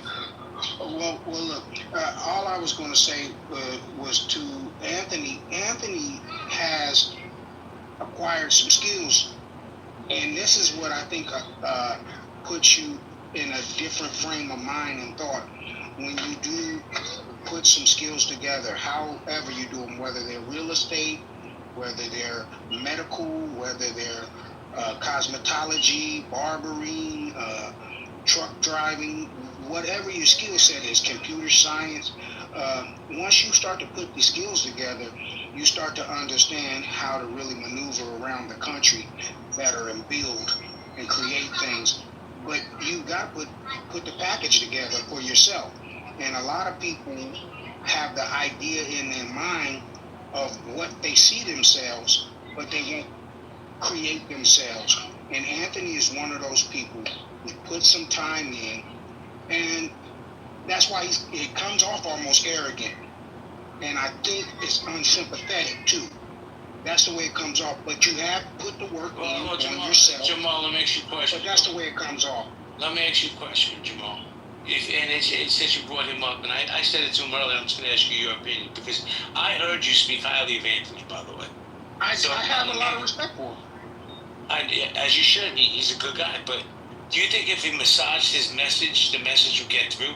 Absolutely, because the reason why is because I know, like, some of the skills that he knows, I know, and so I know that stuff that if he was a little more, I don't know, softer with it, people would really be able to learn from him, because he knows more about some of the techniques on real estate than I do, and I know a little bit, but he knows a lot more than me, and I know he can offer that to people, and people will respect him even more so. Yeah, let me just give you my perspective. I think that the reason why Anthony's name gets brought up so much is because he doesn't pussyfoot around and use soft language. I think he says it exactly the way that he believes it. And that doesn't mean that I agree with everything that Anthony says. He and I have disagreed on quite a few things, but we also agree on a lot of things. I don't think he should soften it up. If anything, if this is what he truly believes, I think he should say it louder and even more direct. Hold on, everybody, hold on, please. Because one mic's been patiently waiting to jump in. One mic, are you there? Yeah, I'm here. What's happening? You want to jump in? Yeah, I'm always like slow to speak. I like to listen. What I mean? That's how you gather wisdom. I would like to commend you on how you run your room. I think you handle it very professional and very fair. And also, I would like to commend Azia. I don't know how to pronounce her name. Azia. It's Isaiah. Oh, okay. Azia, yeah. Azia. I would like to commend you. You know, my hat's off to you. You know, you speak with so much passion in your profession. And, you know, some people may not see it the way you see it. But from my perspective and what I'm observing is you live what you talk about. And it's okay to talk about it when it is brought up, you know, because the way that I see and from what I was listening, no matter what you said, you still maintain your composure and the level of professionalism. So my hat's off to you. Keep doing what you're doing. Thank you, thank you, Mike. Listen, I said it before, and I'll shout her out again. Everybody needs to follow her. You don't have to agree with her, but at the end of the conversation, I guarantee you will respect her. I love this young lady. I'm glad that she started coming into my spaces. So before we go on, I want to welcome Tiffany to the stage, and then I want to go to Gildas. Tiffany, how you doing? Tiffany, are you there? I'm here. I'm good, JB. How are you? You're here, so I'm doing great. Do you want to chime in on the conversation? I do. Thank you for having me. And so I've been listening for a little while, and I've been commenting in the chat. But one thing that I did want to say is, Azia, I did not think that you were emotional in any type of way. Passionate, I mean, I guess always there's some level of emotion because we're human beings. But I didn't think it was elevated in any way. And I think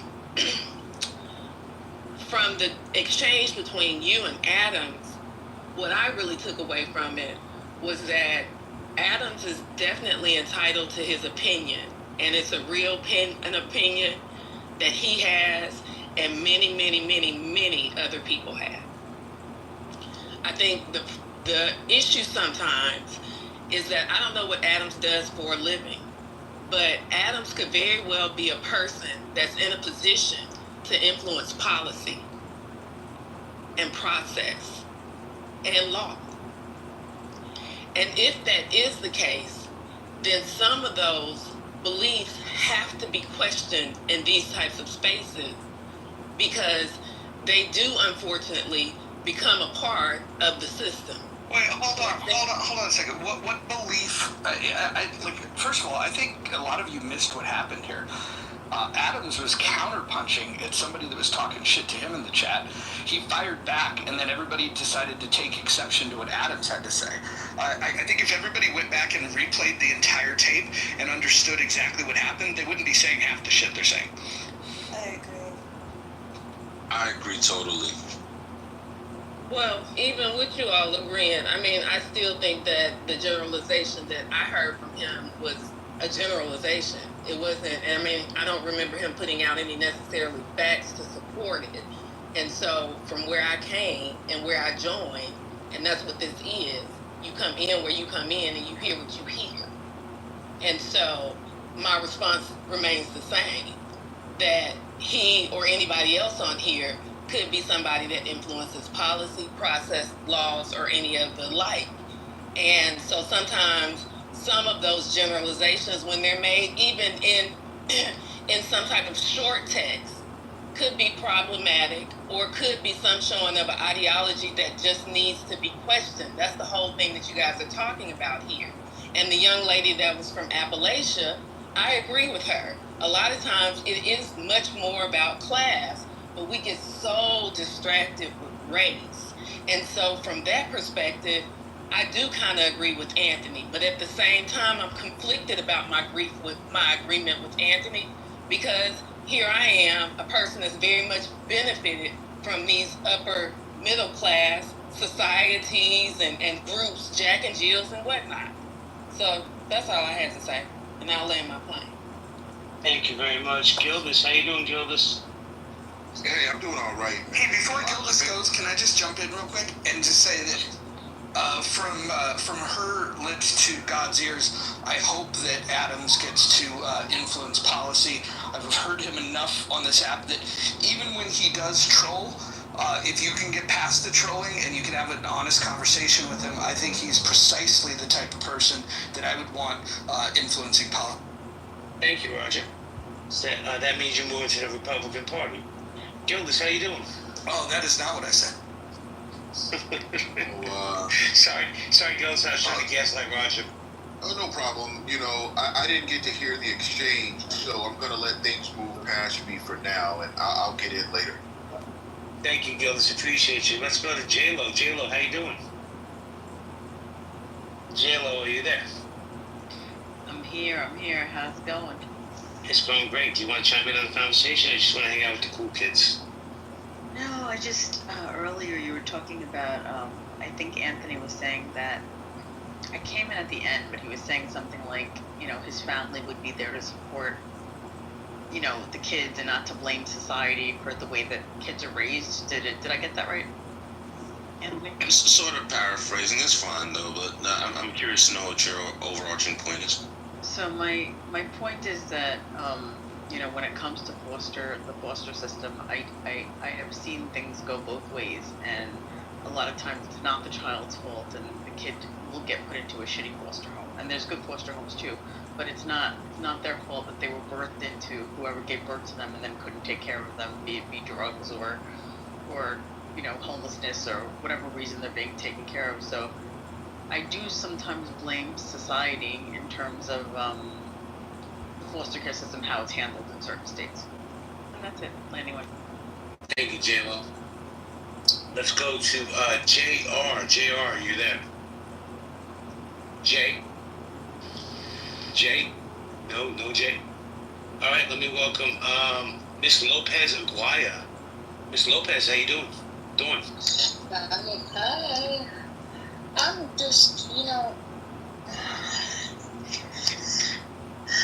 Don, your last name is Lopez? Yeah. You're Mexican? I am. My mother's white. My father is black and Mexican. No, all right. Hence Lopez. Continue. Yeah. So I think but my husband is a Mexican national, born in Mexico. Anyway, yes, we are Mexican as well. Anyway. Deport. Deport. Te amo, mi tía. Te amo. So listen, guys, I think that I really appreciate Azia. I think you're very well spoken. This is the first time I'm ever meeting you or listening to you speak at all or seeing your name. So I really liked hearing the back. I think we were getting somewhere when you were talking with, who was it? It was Anthony. I think it was Anthony and then Roger, right? It was Azia, Anthony, then Roger. I think we were getting into the crux of what's going on in the system. And I think people need to not just be so focused on race when it's not a racial problem. It's a problem in all people, in all colors of people, right? So if we took race out of it, I think we'd be in a better place. Thank you, That's Dawn. it, but yeah. Thank you, Dawn. JR, you said you're back, JR? Yeah, I'm back. Jay, how you doing? I'm doing great. How are you guys doing tonight? Doing fantastic. Did you want to chime in on the conversation? Yeah, I mean, when I originally wanted to come up here, it was sort of like the conversation when it was like, I don't know, a few minutes ago, so we're past it. But I did want to know, like, where did the title of this room come from? Did something happen, or like, what? Can we get a quick reset, or Sure. is that possible? So I ran a room. I'm going to try to be concise. I ran a room earlier today. I like to run racial relations rooms because I get to get a peek into a community I'm not part of, a community that I've befriended. People, I have many friends that are in that community. And then another house opened up a room. Mind you, most of those people were in this room on my stage, trying to scratch my back because I won't say hand jobs. Open up a room and start calling me a racist, a sex trafficker, all this other thing. So I took some time away. I stepped away for a few hours. I reached out to Mojo and said, I'm going to run this room. And I needed to get some things off my chest. Because, Jay, if you got something to say, step to me and say it. Be an adult. You know? But I'm past that already now because this has been a great conversation we're having. See how that works? I'm such a horrible moderator, but look how this conversation has been flowing for the last few hours. So, Jay, my biggest issue on this app is not the racists, because they're here. Not the anti-Semites, they're definitely here. It's the people that talk out of both sides of their face. They'll come in here, they'll say kumbaya, and then they'll go in another room and call me a sex trafficker. That's the issue I have. But we've moved past all that. We've been having some great conversations. Yeah, I mean, welcome to Clubhouse. That's what people do. They act like they don't have replays and people don't have ears. So, but, I mean, okay, but yeah, you've always been very nice to me when I've come into a room and to everybody. You let everybody speak, so, I don't know, those people sound ignorant. Well, like I said, we moved past it. Jay, I don't know if you know Azia. I'm messing up her name. But definitely follow this young woman. She's the type of person, I know Roger's going to get mad, Bojo's going to get mad, I say this. But for me, she's the type of person that ties things together. She brings people together. Shoot your shot. I ain't going to get mad. Nah, I ain't shooting no shot. I got no shot, to be honest with you. But listen, I like to also send flowers when they're deserved. I don't agree with everything she says. But like I said, when she's finished speaking, you don't leave with respect. I also said Jamal. Me and Jamal probably don't agree on anything, bro. But Jamal went into that other room. He's like, yo, it wasn't even that type of party. And of course, they shouted him down because he wasn't running with the narrative. I don't know. I don't know. What is the cracker in the corner allowed to talk about black issues, black situations? Jamal, tell me, am I allowed to have that conversation? You're actually not. I think I've been. Roger has changed his name to Mojo. Now I see Roger a lot. I never really correlated both of you guys together. Sometimes I come in. A lot of times it's just you by yourself. I don't know you guys that well, but I have had some debates. I have been thrown out of here, but I get thrown out of almost every room on Clubhouse, so that doesn't bother me. But I do enjoy the conversations that you guys. Yeah, or some other, for just being who I am. But no, I enjoy the conversations in here. I like your moderating style, the way that you kind of hold court a little better than some. And I like that when I come in here. It's always a intellectual conversation. Anthony's adds some flavor to the room, and I like Anthony, so I like to come in here, support you guys, especially when you're talking about political stuff. It's always a good conversation. You guys have been kind of drifting into the racial stuff a little bit. I don't know where your head is with that. Jamal, let me say this, and you don't have to even meet up, we'll have the conversation. Anthony comes from a certain segment of society, right? That people believe what he's saying, right? He believes what he's saying. So for me, it's very important to have somebody on the opposite end of somebody like CO, who doesn't have any ideology comparison with Anthony. And Master reports people when they agree, when they disagree with him. All right, dude, Adams, come on, bro. Stop crying, man. You bring smoke to yourself and then you want to cry about it, please. But Jamal, let me say this, man. I enjoy my space. I enjoy the people. The people I mod, there's a reason. Like, you see this young lady above you, 9? Probably one of the best moderators on this app. You know what makes her the best? She knows when to talk. She knows when to stand down. She's fair. But listen, let me tell you something. One thing about my room that you can't say about politically correct, and yeah, I'm going to say it. That place has become an echo chamber And if you're not a mod in there, you don't get no respect. And that's how I feel. What? That's most of the rooms. It's only a few places that you probably, and I don't even need to shout those out. Everybody knows there's some rooms that flow better than others, but this is a good room. The conversation's always good, and you get to get a white perspective. I like a white perspective. I just like I like Fox News. I like to hear what white people think, though. You know what I mean? Because we talk a lot amongst each other, but it's good to hear, you know. And so my thing, JB, is don't fool yourself, because I've been noticing you guys have been kind of withdrawn and letting the brothers and sisters just speak. But I like to hear your perspective. I'll land right there.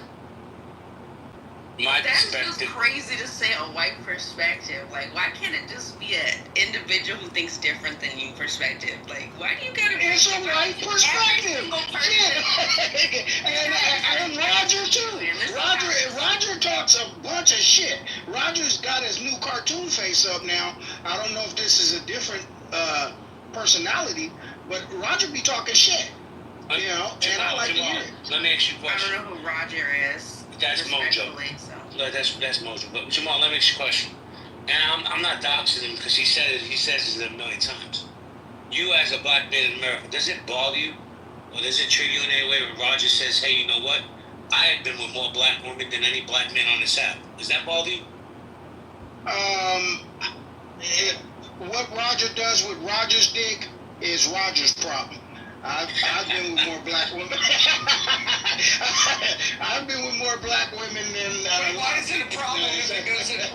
Why is it a problem if it goes in black pussy? Don't be a racist. Hey! Like I said, hey, I don't have anything to say about that. That's your thing. If they're letting you fuck, it's on them. That's their problem. But as far as I'm concerned, Roger likes to talk shit.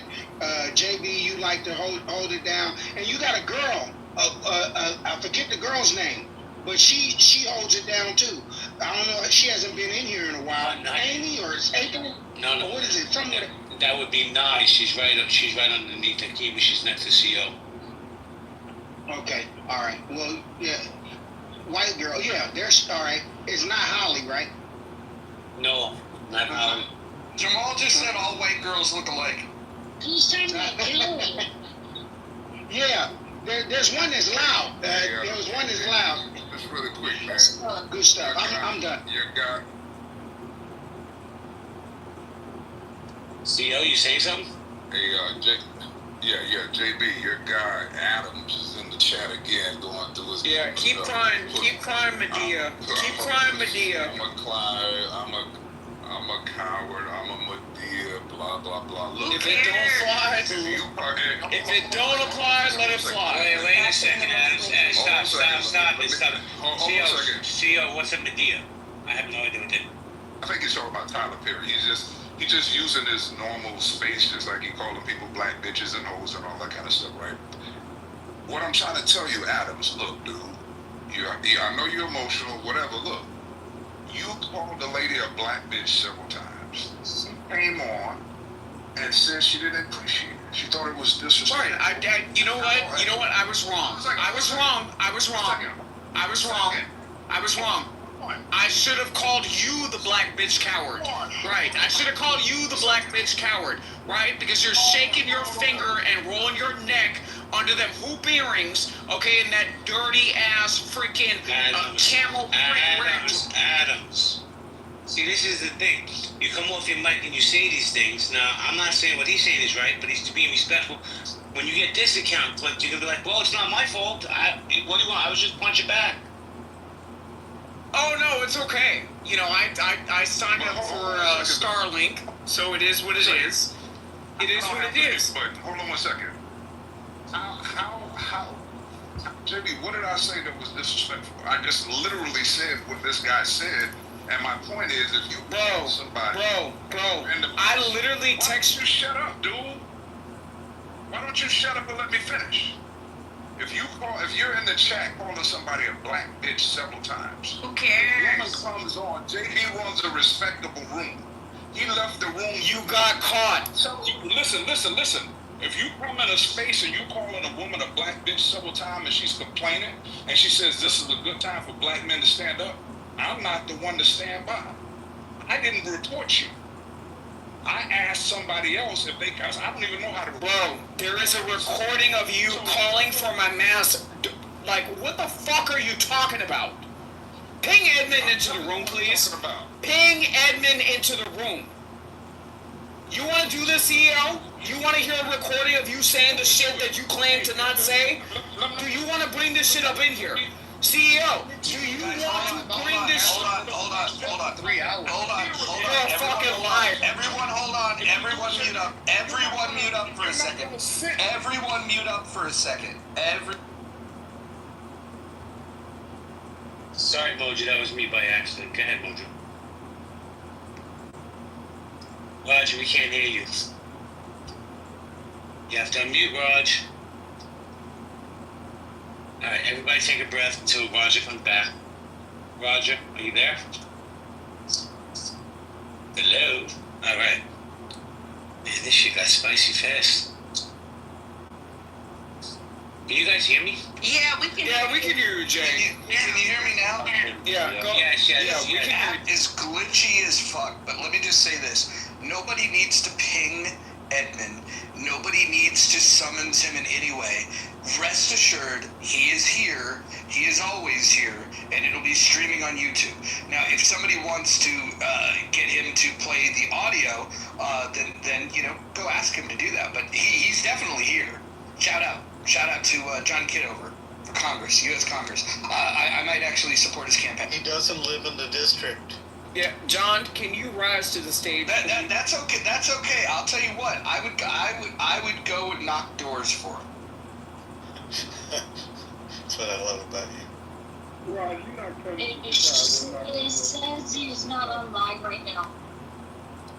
On that account. So, hey, JB, you kick people out of the room. You kick people all out of the room all day, every day for people that you don't like, people who disrespect you, people come off the mic.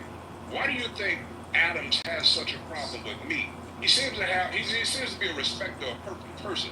He only punches down on black women and men that he doesn't understand who they are. They might be darker than him, but he won't say shit to you, and you do anything you want to in the room. Why do you think that is? Do you think he cowards to power?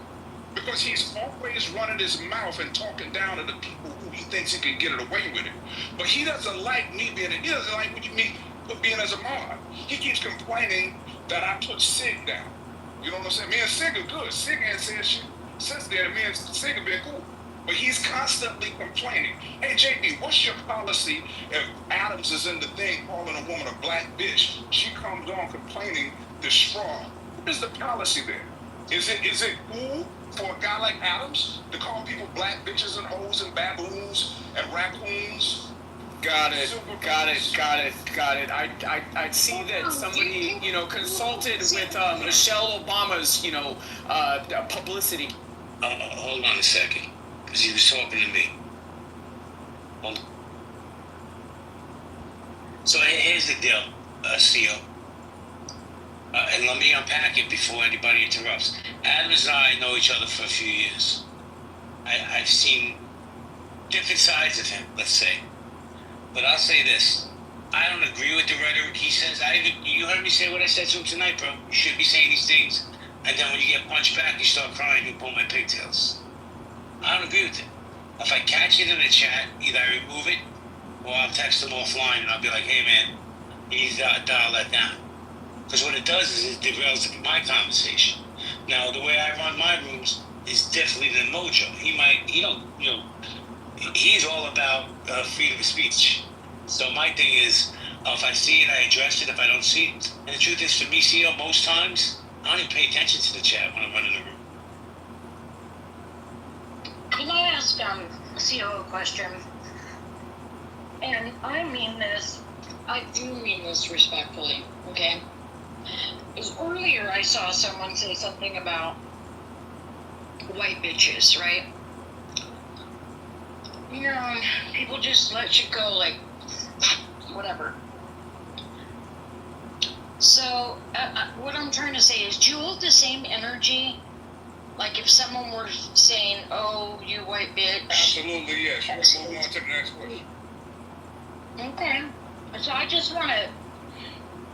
I don't know. I hear people getting so irate over these things. Not irate, but giving it so much energy, right? And I don't think that it's necessary, you know? Yeah, but with all due respect, let me push back. I think people can be more mindful. Sorry? Yeah. Go ahead. I'm sorry, what's your name, Mrs.? My name's Dawn Lopez, yeah. Okay, hey Don, let me just give you an example, right? And I hate to use this as a litmus test, but I tell people all the time, I like how the Jewish community handles some aspect of their reality with their brand and their culture, right? We're in a season where with what's going on with war, the anti-Semitism is rising on a lot of campuses. A lot of friends of mine that are Jewish are real serious about making sure that people don't disparage their culture and to tap down on anti-Semitism, right? So that you wouldn't go to a Jewish person and say, you need to get over it and just let the people say what they want to say. Let's have freedom of speech. Nobody would do that, right? Because why? Because when you say demeaning things about a culture, it creates an image for people that they can disrespect that culture. Now, I'm not imitating the Jews. I revere their culture and for what they do. I'm just saying, when it comes to my people, I have a set of I have a process. I listen to people. I like this free speech. But if you come into a space where JB is giving me the space to run the room, and a black woman comes on stage and says, you're calling me a black bitch, and everybody's sitting around here caping for Dr. Adams like that's cool, and like I'm the bad guy, because I said, look, if you guys want to report it, and I literally brought someone up. I said, tell everybody how to do the. Oh, so you're admitting it. So you're admitting to violating Clubhouse terms and conditions. Holy shit, shut the fuck up. I don't even know that that's a Clubhouse policy. So if it's a Clubhouse policy, if some jackass is calling a chick a black bitch, and I tell people, then go ahead and use the rules and report it. If that's the policy, then I'm gonna stand it on all day. And if that's a problem in any room, I won't come to that fucking room. Theo, I have a question for you. Theo, I have a question for you. No, hold on a second. Well, I have a question. I have a question. It's a quick question. It's a quick question. So, is it the use of black and bitch together? If he had just called her a bitch, would that have been better? If he just would have called her black, would that have been better? What is the term that actually offended you? Wow. So let me. Is that you, Mojo? Yeah, that was me. I'm just curious, because again, I think what people are missing in this was that Adams was responding to somebody that was coming for him. Were you in the room? Mojo? It's on recording. Be very careful. I just re-listened to it a minute ago. That's why I'm asking. So for those of you that don't have it, let me back channel me and I'll send you a copy of it. If my phone was better, I'd play it for you guys. I guess my question is. Recorded, because I want to know that though. Where is it being recorded? Just because it was streamed onto YouTube, and so. I can get you a copy of it, but I'm just kind of curious. Some level of bullshit. Yeah. Well, no, I don't like it either. For years on here, I didn't want the replays on. I didn't want people to record things. I wanted people to speak freely, and I would boot people out that I knew did that. Now Clubhouse has created a feature that allowed people to do that. So now now that Clubhouse has done that, there's nothing we can do for people that are going to stream it. And in some cases, it actually turns out to be a positive thing, because some of the things that get streamed are people that are making death threats, and so this becomes interesting. Whereas, like, Edmund, is somebody that I typically would say, hey, look, you're violating people's consent to be recorded. But now he's figured out a way to take these things and I guess get the truth out of what's happening. This is actually a really minor incursion, this thing that's happening with Adams and everybody. But there's some people out here that are genuinely supportive of terrorist groups, and that stuff's getting recorded. And because of that, I'm like, you know, as much as I dislike Edmund's, disregard for consent, the fact that some good is coming out of it, now all I have to say is welcome to the room, Edmund. But CO, my question again to you was this: what, in the full context of Adams being in an argument going back and forth, why are we isolating for Adams, content and not for what was said to Adam? And Roger, mind you, I was in the chat. I wasn't even on stage. I was in the chat. Okay, I was actually helping a family. I was actually helping a family doing my job and in passive conversations because I had a very slow, day today, because I had a very, lucrative sales week. Okay, I elected to come on Clubhouse, which again, most of you guys know over the last year or so, I've not necessarily been present on this app, holding rooms, engaging in rooms outside of my lunch break. How big of you, CEO? How big of you? How big of you? So again, you took a comment that was written in the fucking chat and you actually asked people to mass report me, to remove me off this fucking app, despite all the good that I've done on this app. Like, you're weak, all because you lost a fucking argument. So hold on a second, though. I don't understand your level of delusion really quick, right? I don't understand your level of stuttering. Keep stuttering towards a point where you're actually making fucking sense. She didn't interrupt you. Show him the same respect, please. Can't see you. If you would shut your fucking weak ass up and be respectful, so listen. So I only got a few more times to sit on this app and you hurl pejoratives at me. I think you really think that I'm somebody different than I am because of the way you hear me talk. So please, I'm gonna implore you to tone it the fuck down in terms of how you talk to me in this fucking app. I'm not fucking playing. It's not a game. You're not about to sit on this fucking app and talk to me any kind of fucking way. Let's just start there. Because I'm this fucking peer. And what I'm telling you is, I didn't see the chat. You keep fucking whining about the chat. I did not see the chat. A woman came on the mic and she said the guy is harassing me, calling me a black bitch, and she said it was you. All I know is that you're always calling women black bitches and hoes and gorillas and fatbacks and baby mamas and all of the stereotypes. And I never like it any time you say it. So it's not necessarily the one black bitch. I listen to Snoop Dogg. Who's short? It's that you consistently degrade black women and my culture on a regular freaking basis. You are the worst offender that I hear in this app. So when she said it was you, I don't know anything about mass reporting. I've never done a mass reporting. I've never even reported anybody on any app in forever. She said, would you black men do something about it? So I want you to take that up with Courtney. Because at the end of the day, you owe her an apology for the way that you discussed and talked about her and to her. And different than Mojo's recollection of it, because I don't know if he has a record, Adams wasn't responding to her. That lady was gentle. She was kind. She said good words. I don't see her just randomly attacking Adams, who has a history consistently of attacking people in all of these rooms. So my point is, bruh, you gotta watch how you talk to people, man. This is an app. This shit is fun and games. But you gotta watch how you fucking run your mouth to people. You're gonna talk to the wrong motherfucker one of these days. And what the fuck are you gonna do about it? No, hold on. What the fuck are you gonna do about it? What the fuck are you gonna do about it? Hold on a second. Dawn, I don't even know why you're getting involved in this conversation. I need to correct something.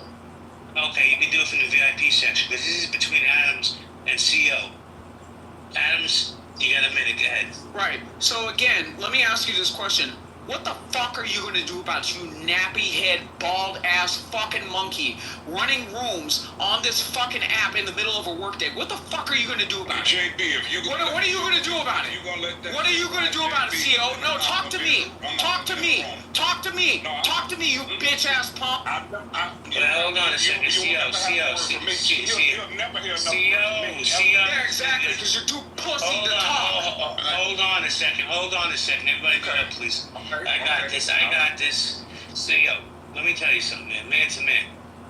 I already addressed Adams on what he says. I can't stop him from it. I don't know what's going to come out of his mouth. But the truth is this. You basically threatened this man, right? So I have to give him a chance to get off what is on his chest. Because you know what happens? If I don't, he's just going to keep going the way he's going. But you threatened him, so he has to get a chance to push back, my friend. It's only right. Adams? Hey, JB, I'm going to hold you accountable. Because you just went off for an hour about how people disrespected you in another room. And you asked your friends to stand up for you. So you're going to sit here, JB, after I've been rocking for you, taking up for you. And I did what I did because of how this dude talks to people on a regular basis. So you're talking about hosting a black space. You hear what the woman said he did. You hear what he just said to me. What is he using? He uses stereotypical black nappy head, boom, boom, boom. The same shit he does all the time, JB. And now, where we stood up for you because you didn't like how they put you out there in the other room, JB.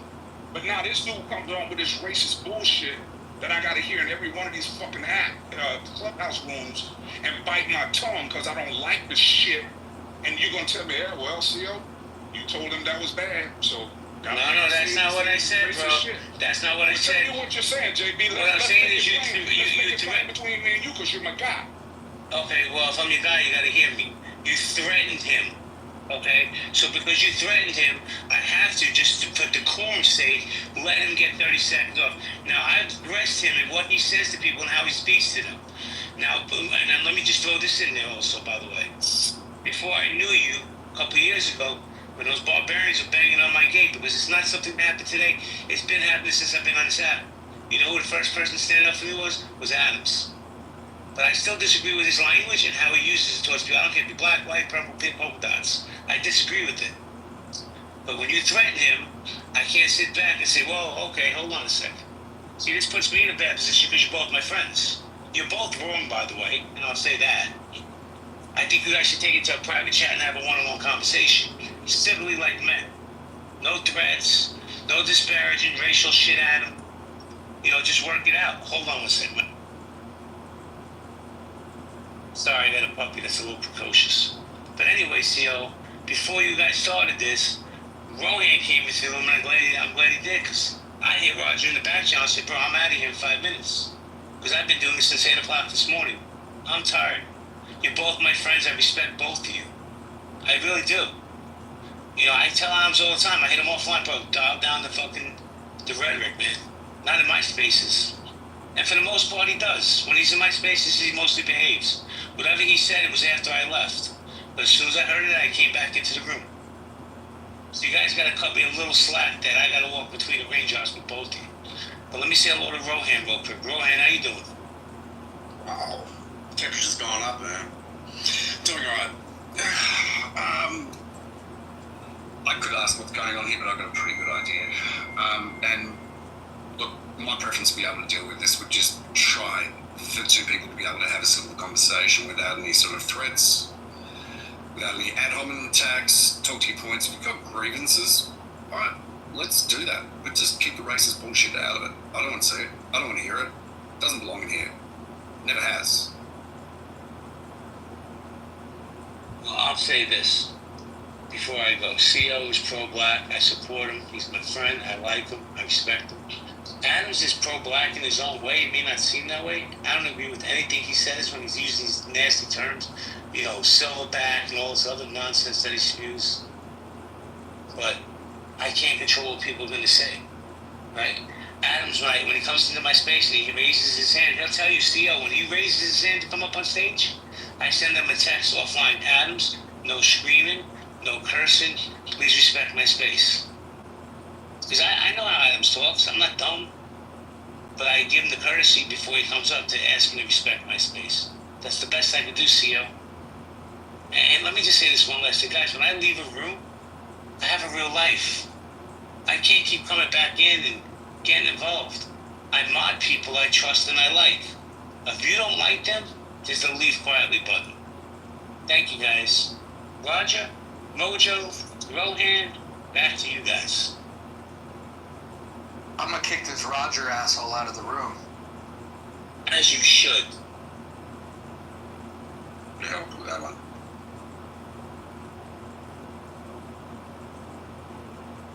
Alright, well, let's go to Bubblegum, because, I don't know, I guess he was saying some things in the chat. Bubblegum, whoever you are. Oh, here we go. Bubblegum? Not too much on bubblegum. Dawn, I want to ask you not to keep interjecting. Thank you. Bubblegum, did you want to speak? If you're speaking, I can't hear you. I don't even know if you're a dude or a lady. You may have to leave the room and come back. Well, let's welcome Cam to the stage. Cam, how you doing? Cam. What's up? You came to the stage. Did you want to say something? Just mostly listening. It sounds, stuff from the last room just came over to this room, but I was in the last room, but I guess I left the app and came back, and it looks like stuff from the previous room involving Adams and CO is continuing, so I'm just listening. Thank you, Cam. Dr. Flo, good to see you, Dr. Flo. Good to see you too, JB. I just came up to back CO. I think that when any woman, especially black women, are being attacked, it is our responsibility to protect them. So I see you, CO, and you have my utter respect. Dr. Adams can suck a dick. I don't even know how to follow it up anymore. It sounds like somebody's offering to, This is crazy. I don't know shit. Wait, Jay, don't let me respond. Don't let me respond.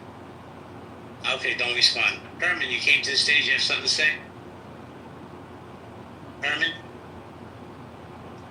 Herman with no followers? Herman Rome? Okay. Alright, guys, I guess we'll go popcorn style. Jump in. What's up, everybody? I was just thinking, Holly, I'm so sorry I didn't call on you. I love you, Holly. Go ahead. That's okay. That's all right. I've just been listening. Obviously I'm not black, so I can't speak for what would I feel like if I was a black woman. I can't say that. But as a white woman, it's hard for me to understand, this feeling of needing to get upset and defend a group of no-name individuals.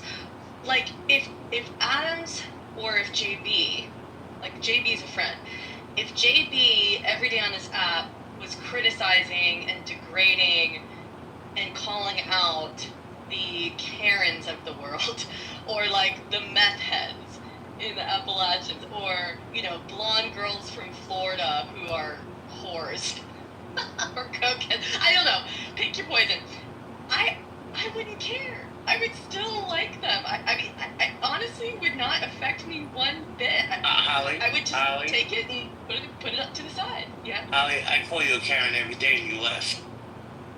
Right, and I don't like Karen. I don't feel like I'm a Karen, but I still love you. I don't know. I don't feel the same. If my cousin, I have family members who got abortions. Okay, if people on here. And even if people on here fuck people who got abortions, they're evil. I'm not gonna be fuck you, my sister got an abortion. I don't get that, man. Fucking let people be. Just let them talk their shit. Move on.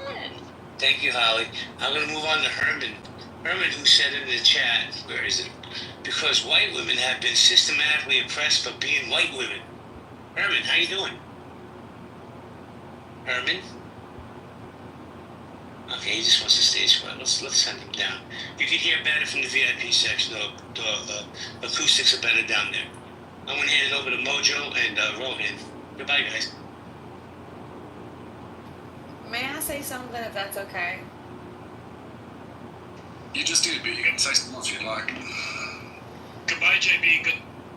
Yes, good job, JB. This is the thing that I find very perplexing. Is any community can get the business. I don't give a shit what community you're a part of.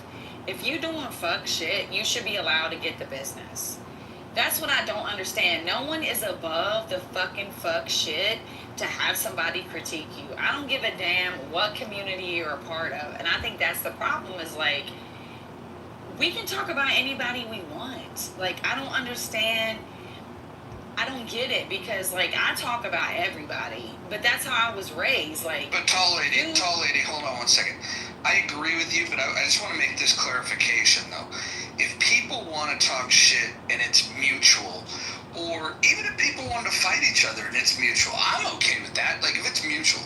The problem is that oftentimes on these apps, you have one person that wants to talk shit, and the other person really doesn't want to engage that way. You'll have somebody that prefers to not engage that way, and then there becomes this unilateral attack. The reason why I think this exchange has been so interesting is because you have people that are willing to go at it, and then both sides like want the moderation. It's like, man, if you guys want to talk shit, you can't then it's like like deciding to box but then asking the ref for help, and so I would just say that, if you came here to talk shit, then talk your shit, and if you didn't come here to talk the shit, then don't do it. And this is what you'll get from me as a moderator, is if somebody's talking shit to somebody that doesn't play that game and doesn't want to engage, I will tell the person talking shit to that person to chill the fuck out. I like for people to consensually talk shit to each other, and if you're just gonna bully somebody, I'm not into bullies, so I'll slap that shit. no, I agree with you. I don't believe in bullying, but what I mean by that is that if you want to claim that a community is being attacked, but you talk shit about another community, anybody is up to get shot down. That's how I feel. And it doesn't matter your race, gender, your age, or whatever. If you're coming with the heat, I'm coming with the motherfucking rifle. So but then I don't believe in bullying, but I think that's not what's happening. I don't think anybody is bullying anybody. Well, I think there's definitely some escalations that have taken place. Like, I think that there's a big difference between people talking their shit on Clubhouse and then people, we heard Bubblegum and we heard CO make violent threats against Adams, and then we're supposed to go back to whatever Adams said that was offensive, quote unquote, and then treat that as if that's the biggest crime that's been committed. And to be quite honest, I think that that's an escalation when you start threatening, people with violence. Hold on. There is no reason why somebody should be speaking while I'm speaking. I'll be very, very quick with this. If people really want to fight over the shit that they say on Clubhouse, you should back channel that person and you should say, hey, I've got a problem with you. Why don't we, and here's how you can do it legally, and you don't have to ever worry about going to jail. Just call a local MMA gym and just say, hey, we'll pay you.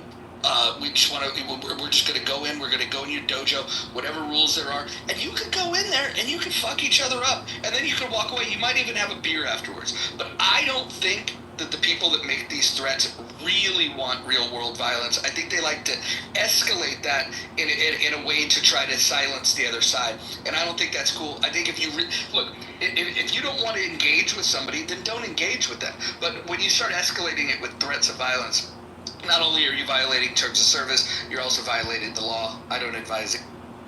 No, I agree with you, and that's not really what I'm talking about. Please know that. Roger, what was the actual threat? There was a couple of them.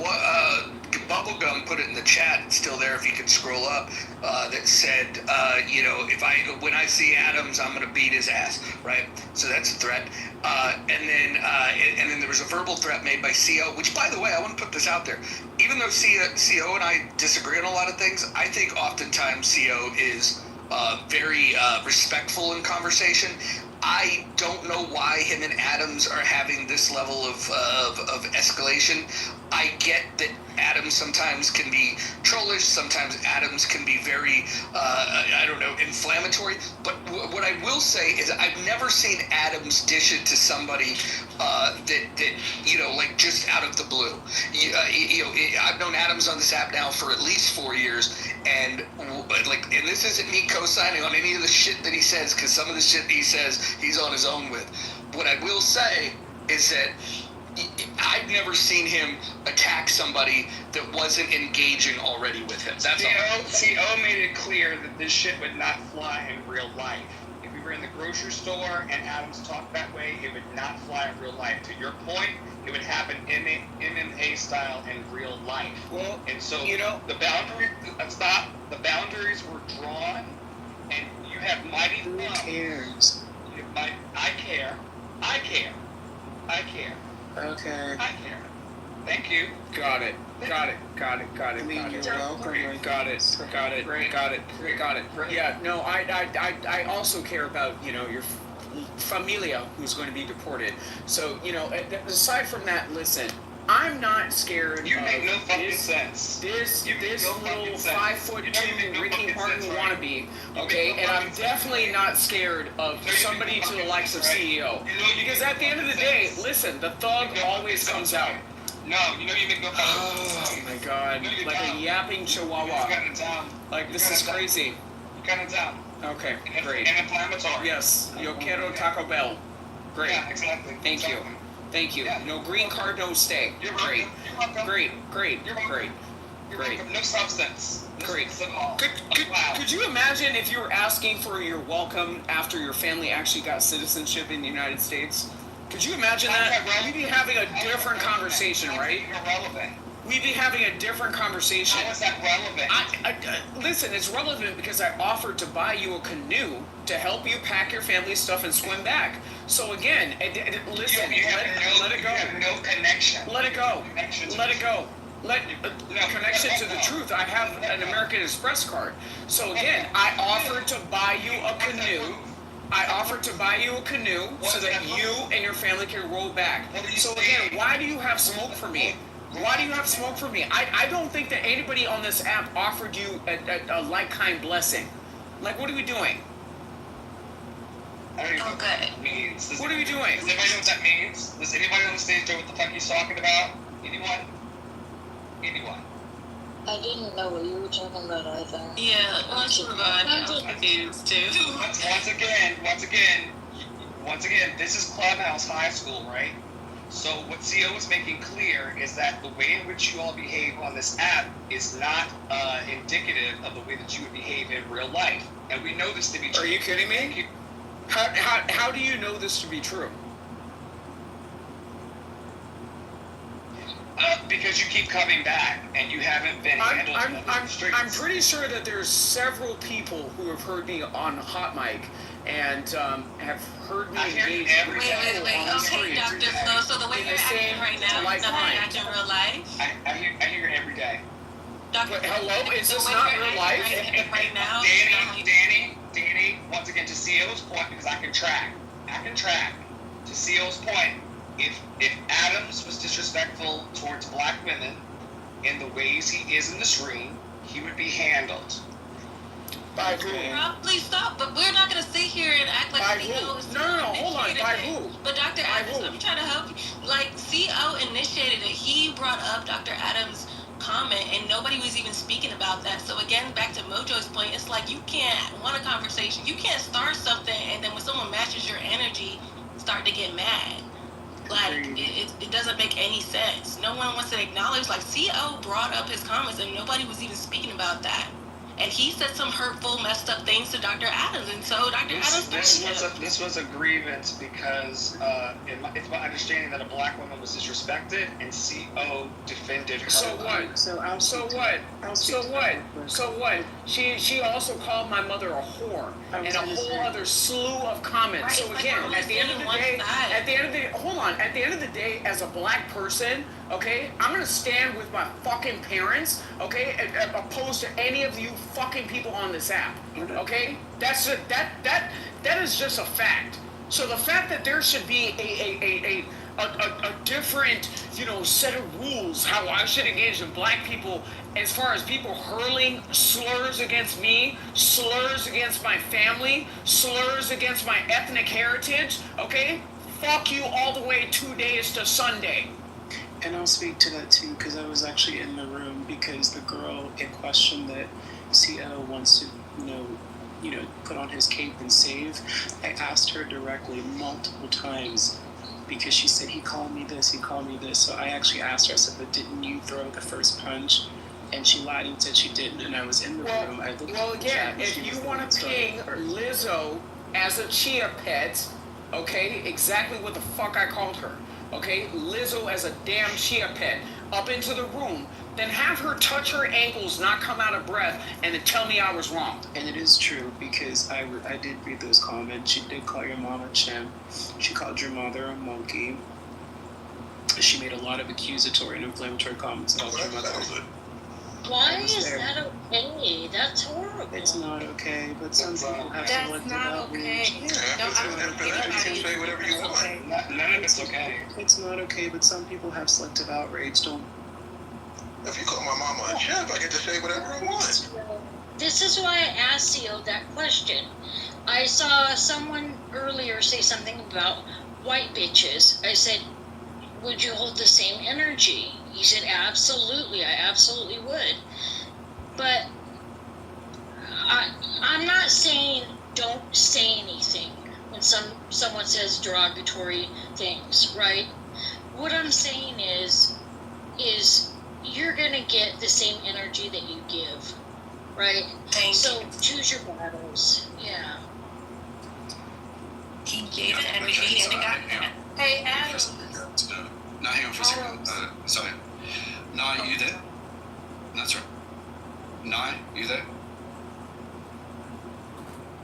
Nye McGee, you there? No, she's not. You can't be talking about my mama, man. Oh Lord, but can we move on? But all these people we were talking about is that Dr. Adams is not in the room, so. Hey, I'm down to move on, but it is funny. What do we think about the Tyler Perry sexual lawsuit? What happened? Lies. He's being sued for $250 some odd million by a guy. Hey guys, so I'm really sorry to interrupt in the middle of this. Just bear with me for a second. CEO, are you there? I am. CEO, welcome back.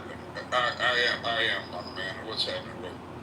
Well, I missed out on a lot of what's going on here. I literally just walked in the middle. There's a shit fight going on, and I hear that there've been, well, some pretty unsavory sort of things that have been thrown around at each other. Which is, look, I mean, it's Clubhouse. It's going to happen. It always has happened, and we'll continue to be able to do it. I don't know who initiated this. I do care, but at the same time, I don't feel like I want to get down to the bottom of it. Being a pretty good judge of character in the past, I wouldn't have picked you to be the type of person who would actually make any type of threat, physical threat towards another person. What was, I guess, look, without going into the meat of it, I don't want to have any threats in here. Fair call?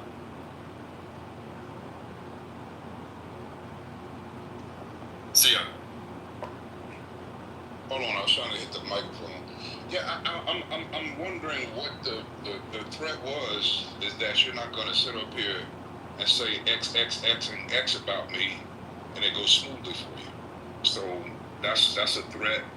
That role, if you don't want me as a grown ass man defending myself from people disrespecting me at the highest order, then I just won't come to your room, bro. It's all good. But if somebody's going to sit here, as much respect as I give the mods in the room, right? My time is valuable, and me telling somebody that they're not going to talk to me a certain way, if you guys consider that a threat beyond the threshold of what you guys do, I'll respect the room and I'll tap out. No, look, I mean, I think it's really good to have like a healthy conversation between people, and sometimes it goes beyond that, and people start throwing stuff at each other. And I just don't want to see that happen with you and Adams or anybody for that matter. So here's what I'm going to do. I'm going to make it interesting. I'm going to leave both you and Adams to resolve things together and also run the room together. You guys know how I like to be able to have this space, this house run. This is going to be a nice little experiment. I'm going to leave you guys to it. Let's see what goes on. And I'm also going to mod an eye. Let's keep it at that for the time being. Have fun, guys, and I'll see you in a bit. Wait, I had to say hi to Rohan. I just came up to say hi to you. Hey, Pockets. No. Hey, Rohan. Wait, can we mod Ann? It's Anna. Yeah, hey, Like, can we mod Ann and Matt? Like, what's happening? hey, Leave it. All right, Adams. Adams, I want you to be good to CO. CO, you're going to be good to Adams. All right, let's try and leave this behind. Let's not have any more fights from here on forth. We try and do that. Listen, the man got me clipped and he's not blocked. Like, he was able to get up into the room. Like, it is what it is. You know, I'm not petty. You know, unlike that shit that he did with moving Sig down when Jay chose Sig to actually be a moderator and leading a conversation. So, you know, it is what it is. I definitely know that Sig was not talking about black women or any of the type of things that, you know, triggered him to have a separate set of rules, you know, when it comes to saying what I said that got him up in his fifis. Yeah, gotcha. CO?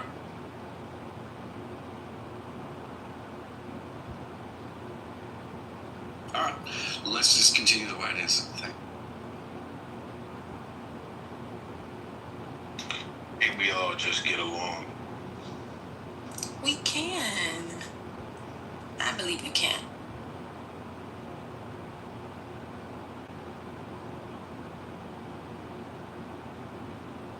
Y'all some motherfucking black on black criminals up in this motherfucker. Damn. Pop, pop, pop.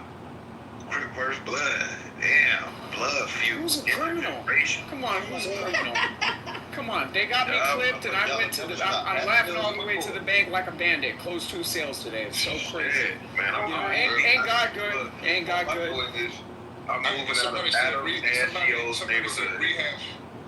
Somebody said rehash a cam conversation with me here. I don't know what happened, but hey, Ro, if somebody says extreme stuff that's disrespectful to women in the room and the woman comes up and complains about the threat, other than the gentleman Adams is just saying that was egregious, that I said, okay, you guys report it if he's doing it, because I've seen him do that, and I've heard complaints on several rooms where he does that type of stuff in the chat. I didn't see the chat.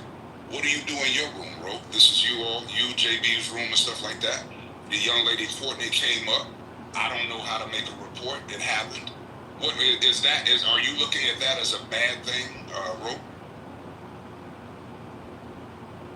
I think it was, black bitch, or whatever. That's the thing I think he's hung up on. You got screenshots, bro? You got some evidence that you want to bring to the stage? Raise all checks. No, hold on. Women, please be silent. So again, do you have any type of evidence that you want to? No. So you're talking about black bitch. Like I said, again, when I came back to my phone after posting, okay, so post the receipts. Post the receipts. Post the proof.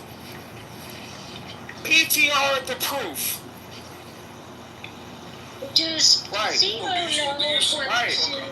No. Auntie Dawn, I got this. So again, listen. PTR the proof, bro. So again, I came back to my office. Did you call her a black bitch or not? I came back. Yes, I did. Right, and I said it because I knew.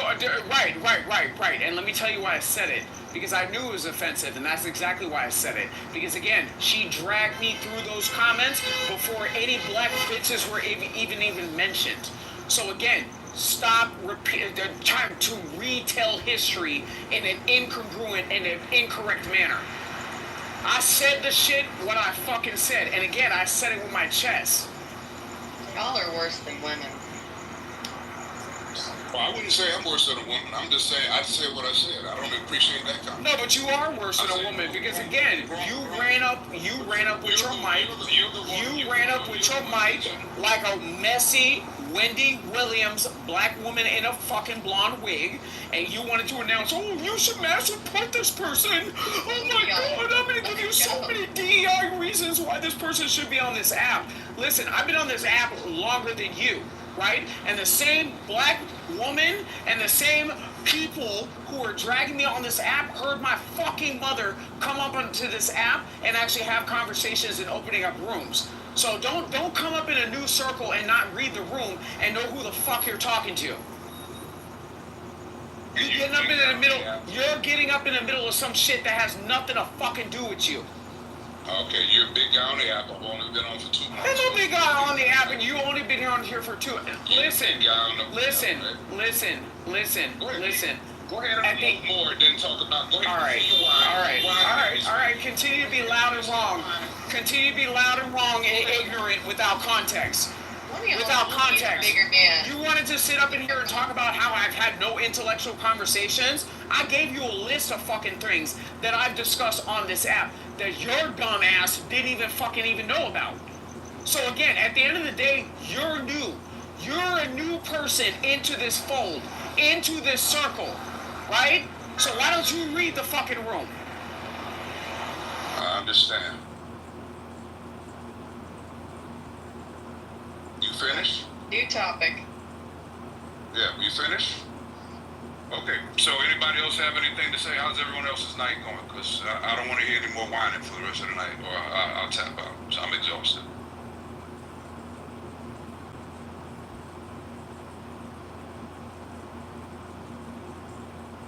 Alright, yeah, you know, I think y'all brothers should just go ahead and bury the hatchet at this point. Y'all might agree to disagree. You know, I understand both sides. I understand where Adams is coming from. I understand where CO is coming from. And it probably won't get resolved tonight. So maybe y'all should just kind of bury the hatchet and like CO is pointing to, maybe let's go ahead and explore some different topics and see where we get, man.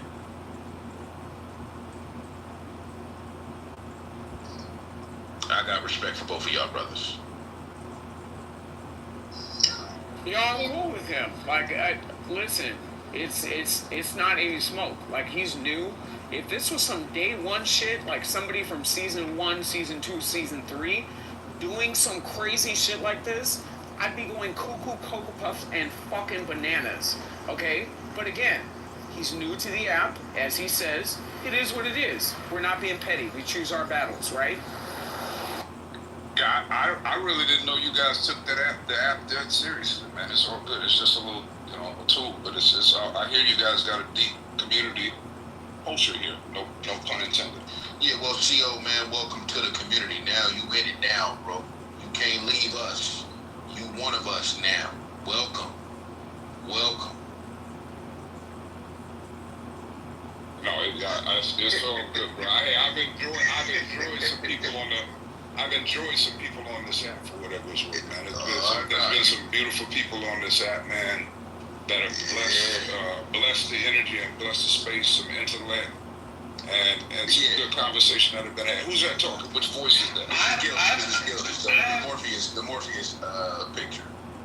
My man, okay, I see you. I've heard in this room that this situation is streamed on YouTube. If that's true, I need my check. Good luck, honey. No, if anybody's gonna collect a check on this shit, it's gonna be me first.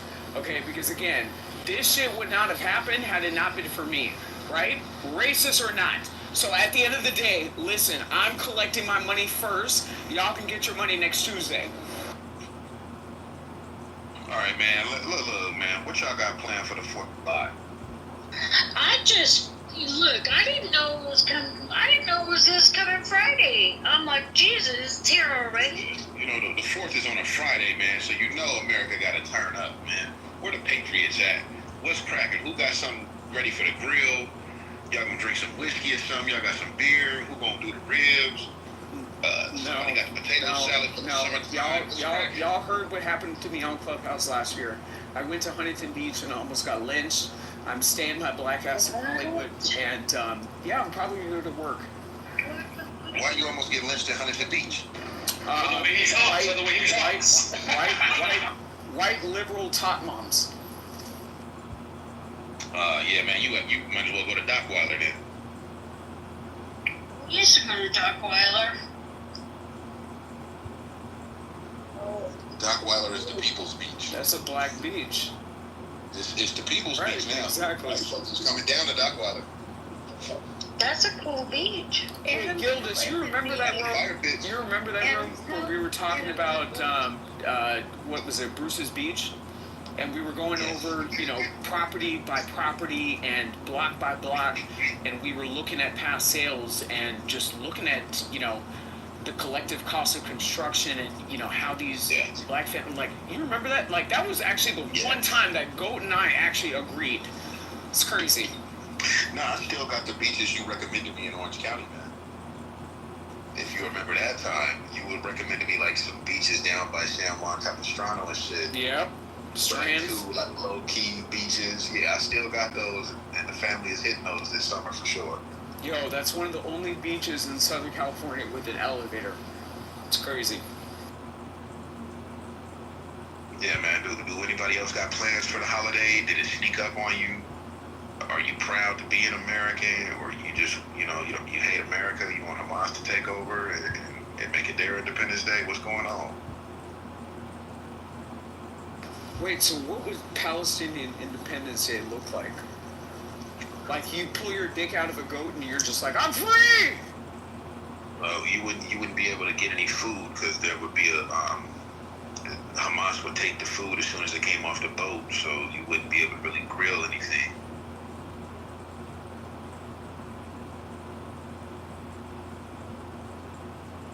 That's wild.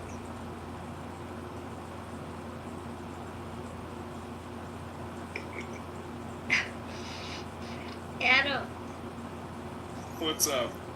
how is it being a Republican in California? I really want to know. It's actually pretty great.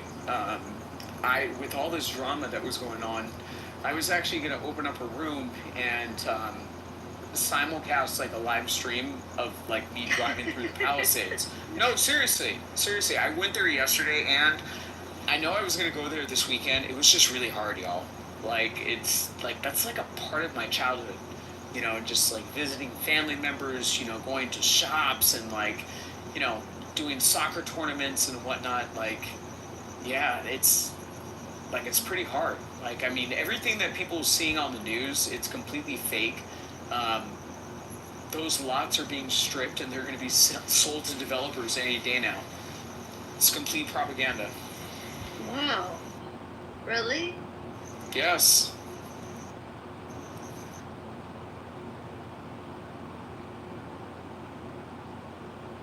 And then how is it in LA? Is it now settled down there?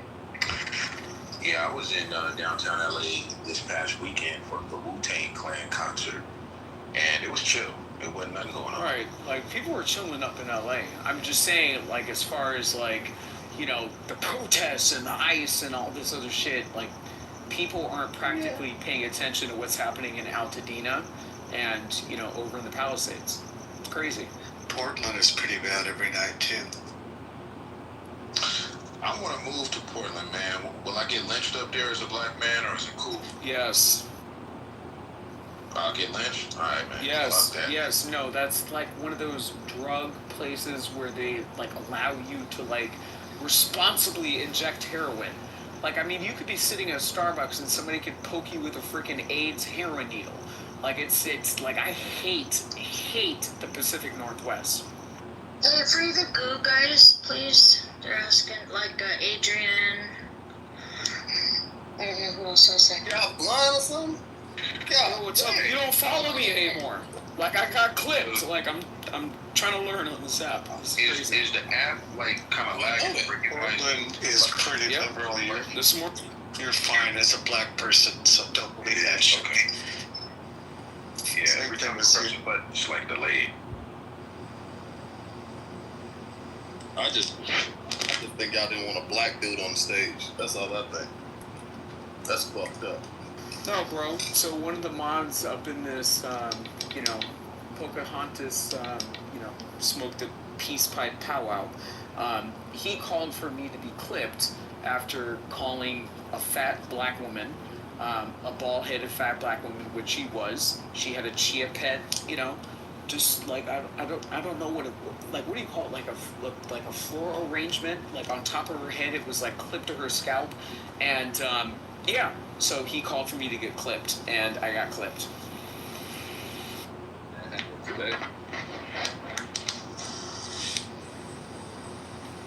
And mind you, all of this happened in the chat, and my phone was in my desk when I came back, and yeah, I was clipped. So what actually happens when you get clipped? Do you have to like get a fake phone number to get back on the app, or do you just have to wait for a certain amount of time? Well, that was my burner account, which I didn't want to say the quiet part out loud. Like, I still have my main account, which has like I think it's like 4,500 followers. I just don't use it for this reason because, again, I'm on my final strike on that account. So I did have to subscribe to a service where it's like, I think it's like $3 a month or some shit like that, where I had to get like a number and come back onto the app. Okay. Yeah, I had a burner, but I forgot it. You know, I use like temporary number to get the text message. I did that once, but I forgot all about it. Shit. But, you know, Dr. Matt and Adrian, you just know what to expect from here on out. I'm going to be Cray 2.0. Yeah, I didn't think that clipping shit was still going on. That's crazy. Yeah, I thought that shit ended when they had them scissors and that shit ended. Mm-hmm.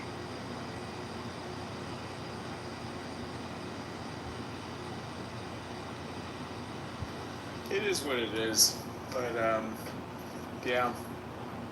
So, just be careful, y'all. Just Hey, be what very the fuck careful. that dude though that we was in the room with last night while I was cooking? I was cooking the hell out of his ass. What his name? Truth? What the fuck did he go? Did he ever come back on that? I think he actually got removed from the house early this morning. What the fuck? I was cooking his ass like a hibachi chef on this motherfucker.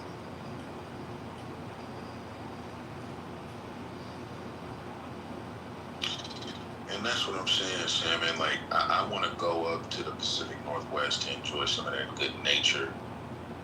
But they telling me I might get lynched, so I might have to. I'm telling you, Never bro, happened. Jesus like it Christ. doesn't. Listen, the last lynching. No, hold on. The last lynching that happened in America has been like like almost 40 years ago. Why do you even say that? Like it's crazy to me. Like it's so crazy to me. 40? That's kind of recent. The fuck do you mean it's kind of recent? Are you even 40? It's 2 generations. I'll be 40 next year. All right, so you don't remember it. What are you talking about? Get out the way. No, I'm still dead set on getting up there, man. I want to get to Washington or Oregon along that coast. That's Oregon beaches are better, and Washington has excellent mountains and hiking. No, but you know, Gildas, I'm going to be going out there for the Olympic track tryouts when 2028 is coming up to, you know, Los Angeles. I'm going to go sit up there with my daddy and watch some tryouts. Alright. Yeah, man. I mean, I'm gonna get up there eventually, man. I'm just trying to bide my time, save my money, stack my chips, let this equity grow, and I'm gonna be up there, man. I want 20 acres up there somewhere. I'm wearing my Trump hat on the floor. Have you thought about, like, San Bernardino County? San Bernardino? Oh, that's where I am now. San Bernardino. Man, that's where I am now. I like it, but I want to get by the trees. I want to get to that evergreen. So, I mean, you know, Lake Arrowhead, that's in San Bernardino County, correct? Yeah, but it's not the same combination of like coastal pine and ocean, you know, ocean and trees. It's mountain, and I love that too. But my ultimate goal is to have like trees and ocean right out What my about kitchen Carmel? window. No, what you need is Seaside, Astoria, and a beach. Or Man, coast. that dude just Like said he Carmel. just want to go and relive Twilight. Well, I never saw Twilight, but if that's what they own, man, I wouldn't be opposed to it. Yeah, but if you go to the Pacific Northwest, you're just like you're basically not on a beach. You're like on a shore next to a fucking lake. You know what I mean? Like it's like I don't know, bro. Like I mean, I feel like maybe Carmel. That's why I said the Oregon coast, the Seaside, Astoria, Cannon Beach. You are on the coast. You have forest land right bordering the highway. It's the best of what you want right there. That's what I'm looking for. I really want that Oregon coast. Check out Crescent City. It's as far north as you can go in California, right by the Oregon border. And I've heard that too. Beach town, awesome place. Really. Yeah, once you get up by Eureka, you're basically in Oregon. Yeah, but that's the Emerald Triangle, and there's some weird shit in the Emerald Triangle. You gotta go further. Okay. Than that. Crescent City is like, leave me the fuck alone. You believe what you want to believe. I believe what I want to believe. It's a good mix of liberal and conservative, but they're not going at each other over politics. It's about unity there, man. Crescent City is your spot. Crescent City. I'm gonna bookmark that, bro. Thank you for that. I'm sorry, William. You know, you know how me and my piece get down. We don't go any north. A lot cheaper outside of California, also. We don't go any north in Salinas County. So I just have one question about all these places y'all are naming. Yes. Are they pro 2A? Yeah, I think anywhere outside of San Francisco and LA is pro 2A in California, for sure. Alright, because somebody said Portland and all of that. Yeah, like I don't want to do Portland, the city, but I do want to fuck with that Oregon coast, man. Yeah. That shit looks beautiful. Nobody needs to live in Portland right now. In California, yeah, I'm cool on Portland. Hey, in California, the code word is: do you have a secret garden? Means do you have a metal box where you bury your illegal shit? So you don't say 2A, you just go, do you have a secret garden? Are you down with the secret garden? Yeah, if I gotta speak in code, then I don't even want to be there. Honestly, Adrian, like when you look at like Appalachia people and like people in Texas, like hills have eyes type of people, the only difference between those said people and the people that live in the Central Coast and in places in Northern California is that they shop at Nordstrom's. That's really the only difference. Which was founded in Seattle. Exactly. And is it really as gray up there as people say? Like it's gray all the time? No. We have 180 days of overcast weather. We have 4 months of summer from June through September, and we have 36 inches of rain, which is similar to New York, but our rain is very fine and long lasting. It doesn't just rain and stop. It can be like a Chinese water torture. Yeah, well, I lived in New York for over 10 years, so I was cool with that. I like But in New York, it rains and stops. Here, it just continually drips. Yeah, but 6 months of overcast, that shit seems like it's not 6 months of overcast. It's not every day. Like, you know, you have, you know, marine break, you know, during the late afternoons, you know, around sunset time. Like, it's not overcast every day. Now, yes, it does get dark a little bit sooner than other places, but it's not overcast every single day. That's not at all. Give me the heat and the humidity. But we have no humidity up here. No humidity. I love that. Give me the country heat and humidity, baby. We're here for 73 years. 73 years. But in the summertime, it stays light till like 10, 11 o'clock at night, man. You get off work and you got like I mean, look, I'm born in... But see, like, look, I'm born and raised in Georgia, so I mean, I like what I like, right? I mean, shit, I love it. I'm a country boy at heart. I'm a country boy son myself. Again, you know, cicadas and mosquito bites. Like, I get it. What's going on up in the Pacific Northwest? Because, you know, hold on. Let Adrian cook. Go ahead, Adrian. No. I'm just saying, man, goddamn, I'm just a country boy, man. Hey, that GA red clay is all in my veins, baby. Give me the heat and the humidity. I'm a summer baby. Let me ask y'all this: if y'all got some input on the Pacific Northwest, I went to an HBCU, a black college, and everybody that I met who was from Oregon or Washington, they were light skinned, and I'm a dark skinned nigga.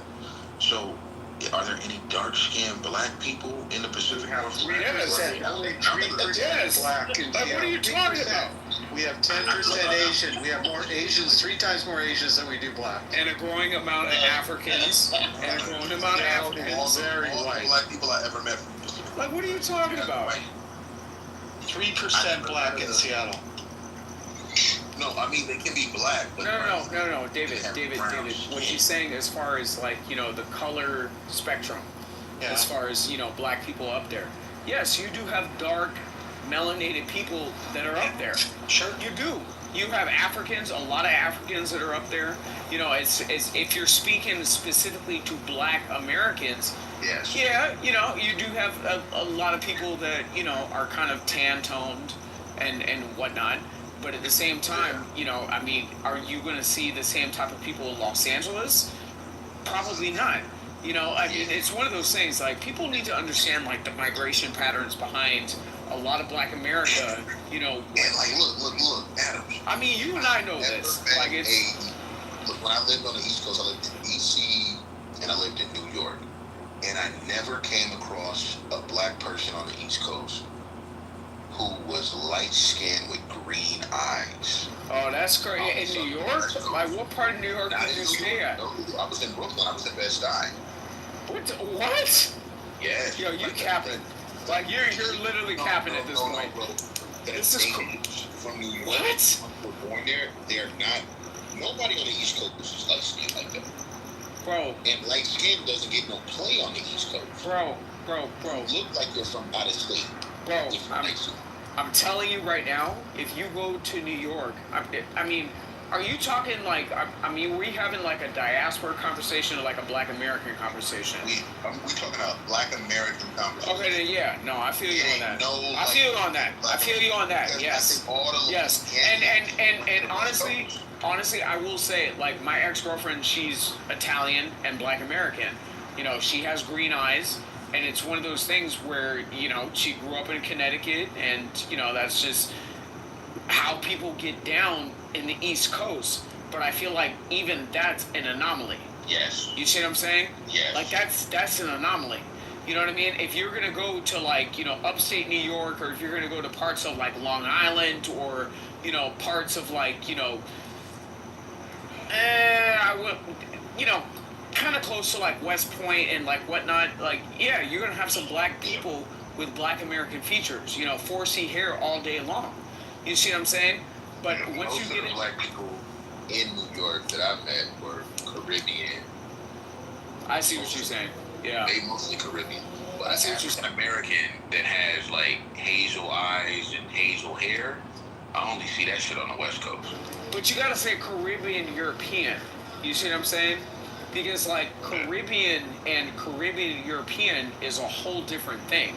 You see what I'm saying? Like, there's people who came from Europe, did their thing in the Caribbean, had kids, did not necessarily, intermix with the indigenous Caribbean population, and, kept it pushing. So it's kind of one of those things. You know what I mean? But hey, keep in mind, the Pacific Northwest is a lot like Japan. If you're dark-skinned in Japan, they literally will come up and like want to touch you and look at you. They're mystified by it. You're like a novelty.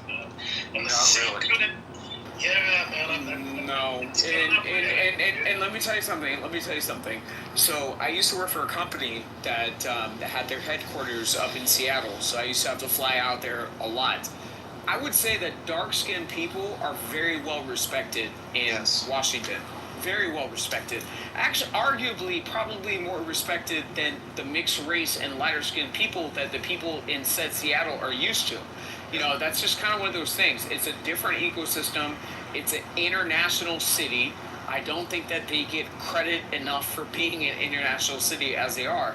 You have people that are as dark as, Shaq,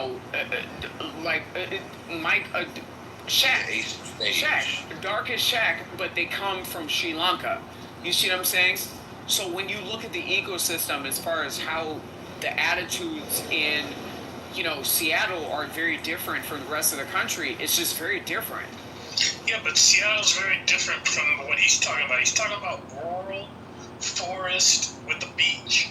It's way different than the metropolitan. That's why we told him Oregon Coast. Yeah, I know We told him Oregon Coast. I know I'd be the only fucking dark-skinned person for a long time, And that's cool, but if I want to go visit Portland or Seattle, like I said, when I was on the East Coast and I met people who were from Washington and Oregon and were African American, their family were from the South, I guess you call them ADOS. They were all very light-skinned.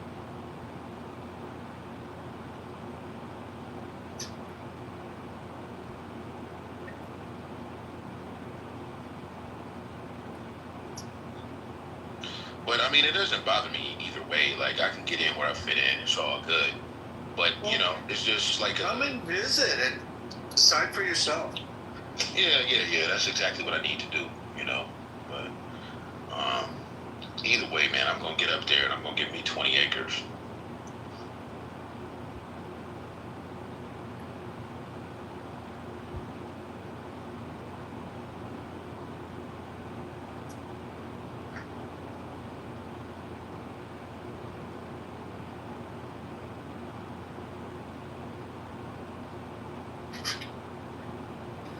Have you guys been to Vegas? Oh, hell yeah. What's your favorite thing about Vegas? I'll tell you, I was in Vegas about a month ago. My favorite thing about Vegas is the food. It's like you can get the international cuisine scene up there if you know where to go. My second favorite thing is the gun ranges, because they let you shoot everything almost up to a damn rocket launcher.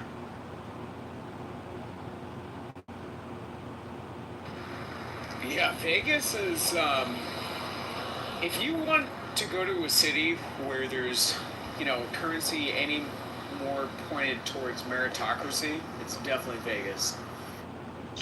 And I love how strict I don't know if it's the police or the sheriff, but I love how strict they are. I love that they don't play no games. They're not like California. Your ass got a little roach in the ashtray of your car, you going to jail, nigga. And I like that. Enforce the law. They do not let shit get out of hand up there.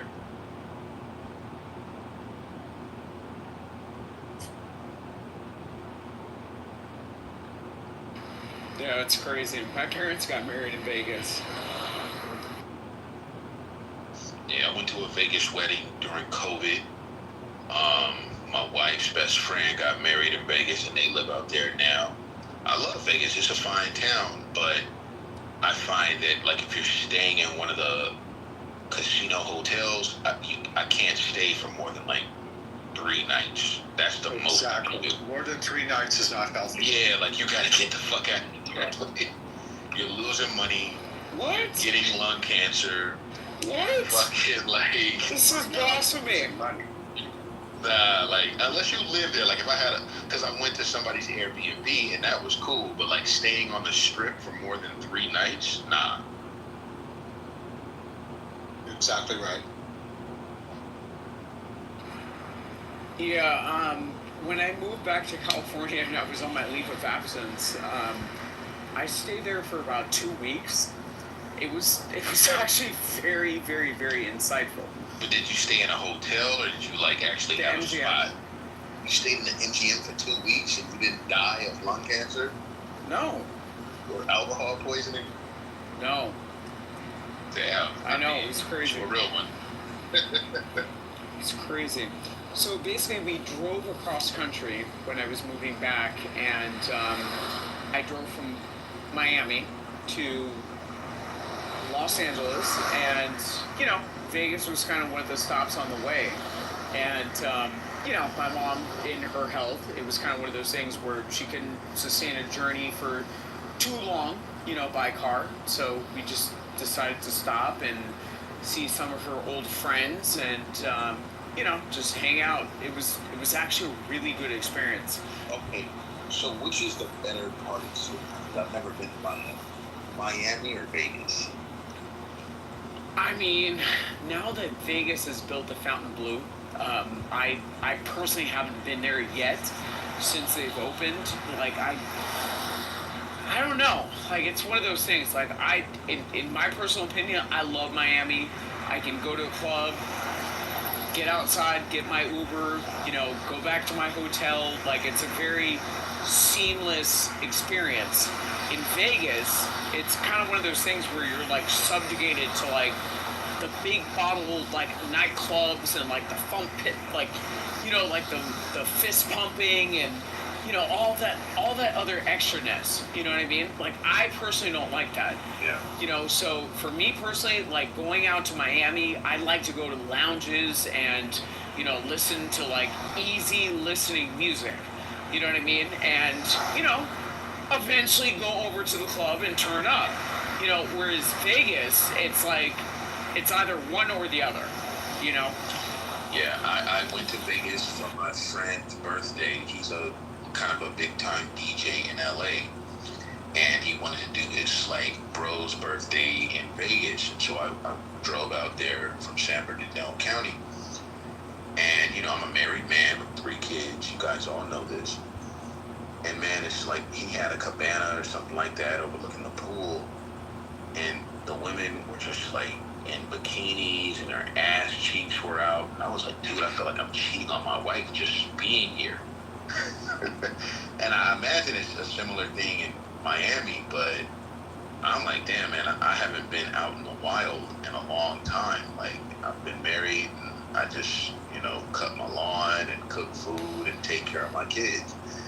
So it was a strange experience for me. Now, I used to go when I was single, but, like, we didn't know where the fuck we were doing. We were just aimless walking up and down the strip.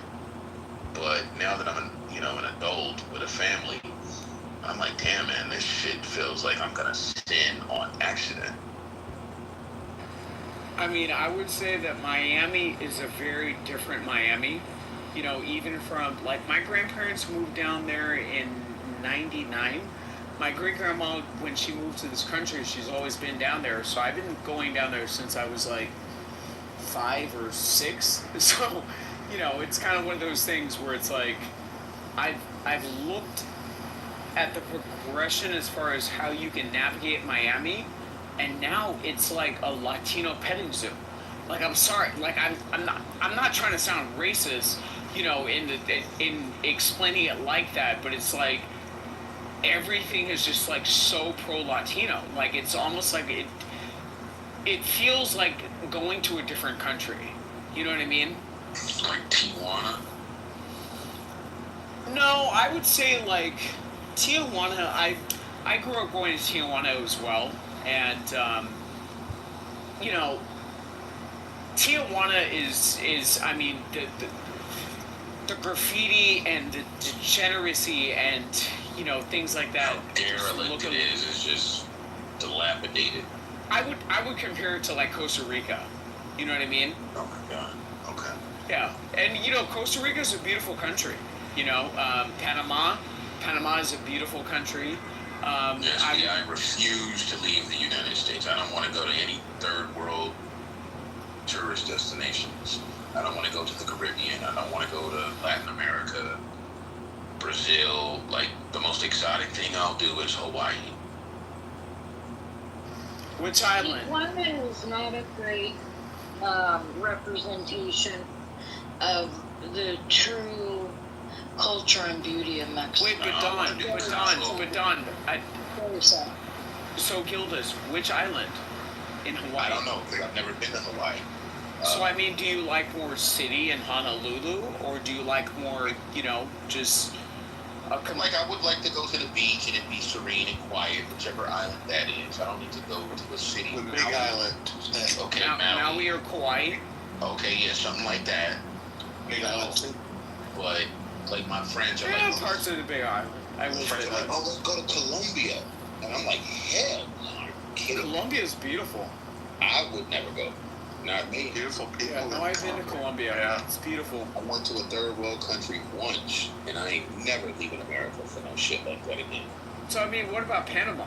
I've been to Panama quite a few times, and I mean, if I had family down there, maybe, because I got family from Belize. do have quite a few family members down there. Yeah, but my family from Belize is trying to convince me to come down there, and I'm like, I don't know about that. I'm not trying to get sick.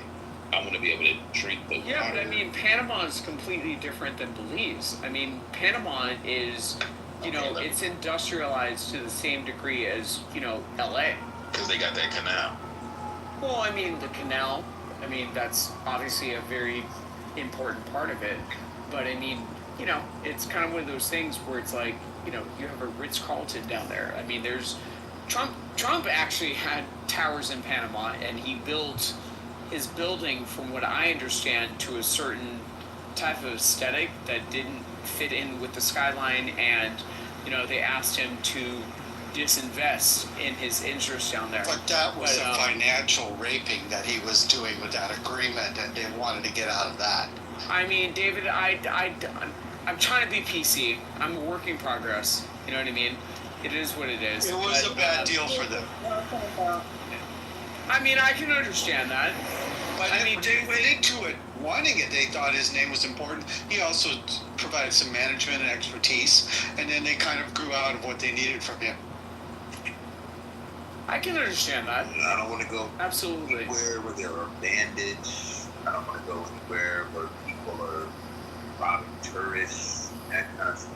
So no, they're definitely not robbing tourists in Panama. Panama is actually more safer, than Mexico. Like it's crazy. Panama's definitely more safer than Mexico. The only thing that I will say is my dad, he's like me.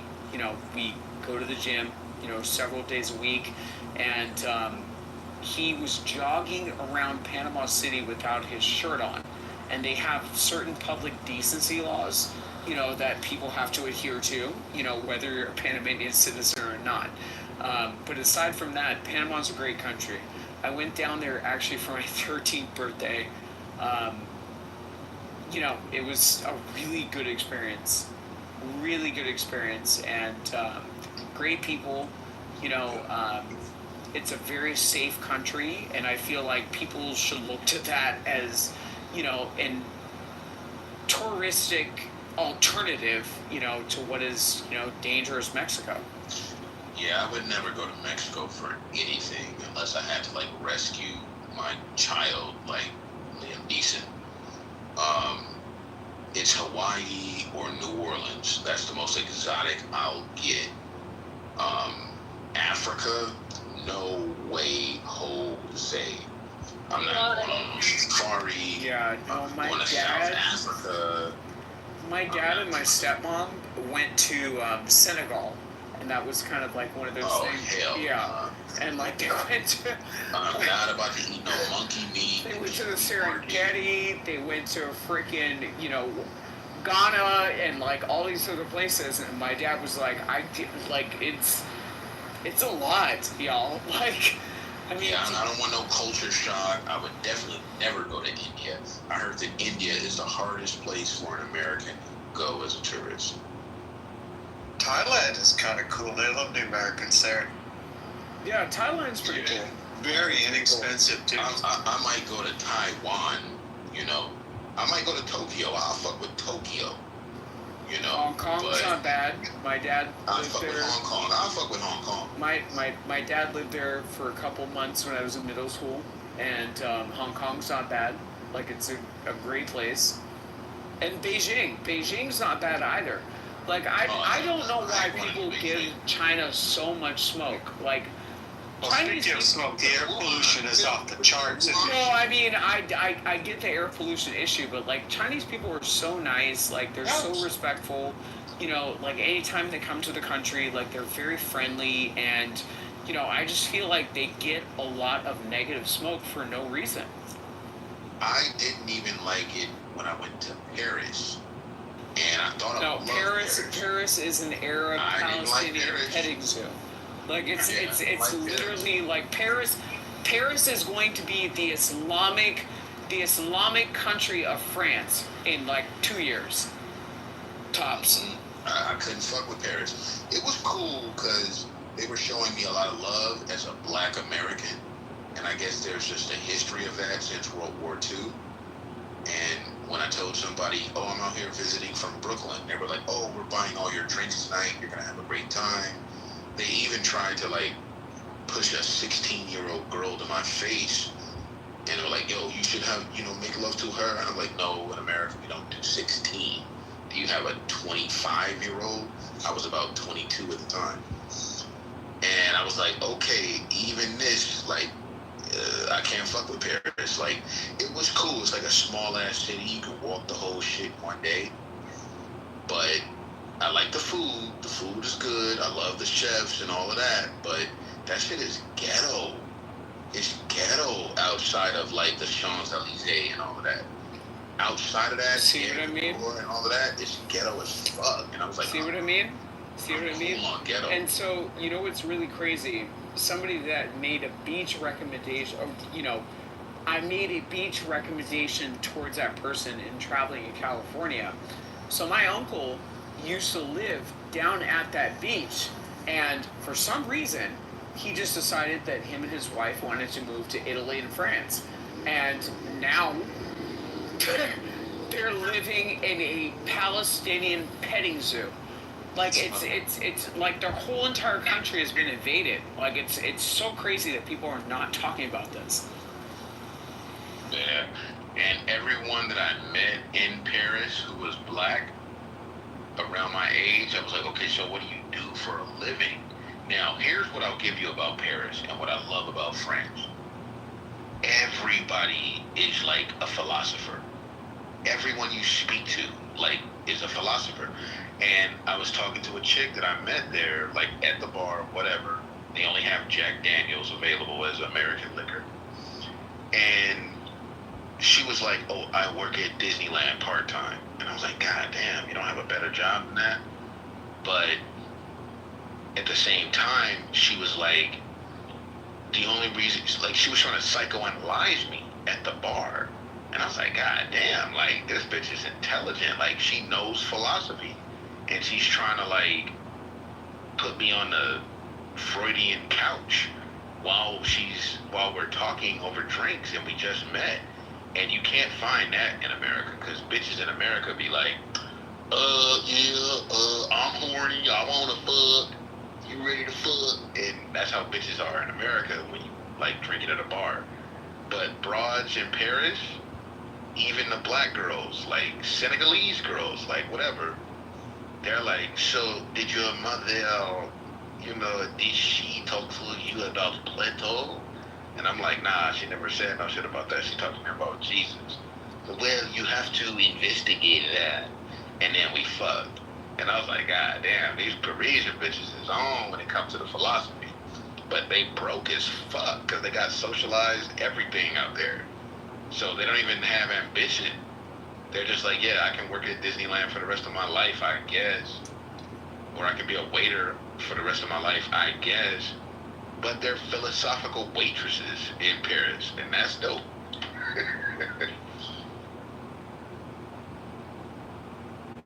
But they ain't trying to make six figures for no reason. They don't even want to make six figures. They think money is evil.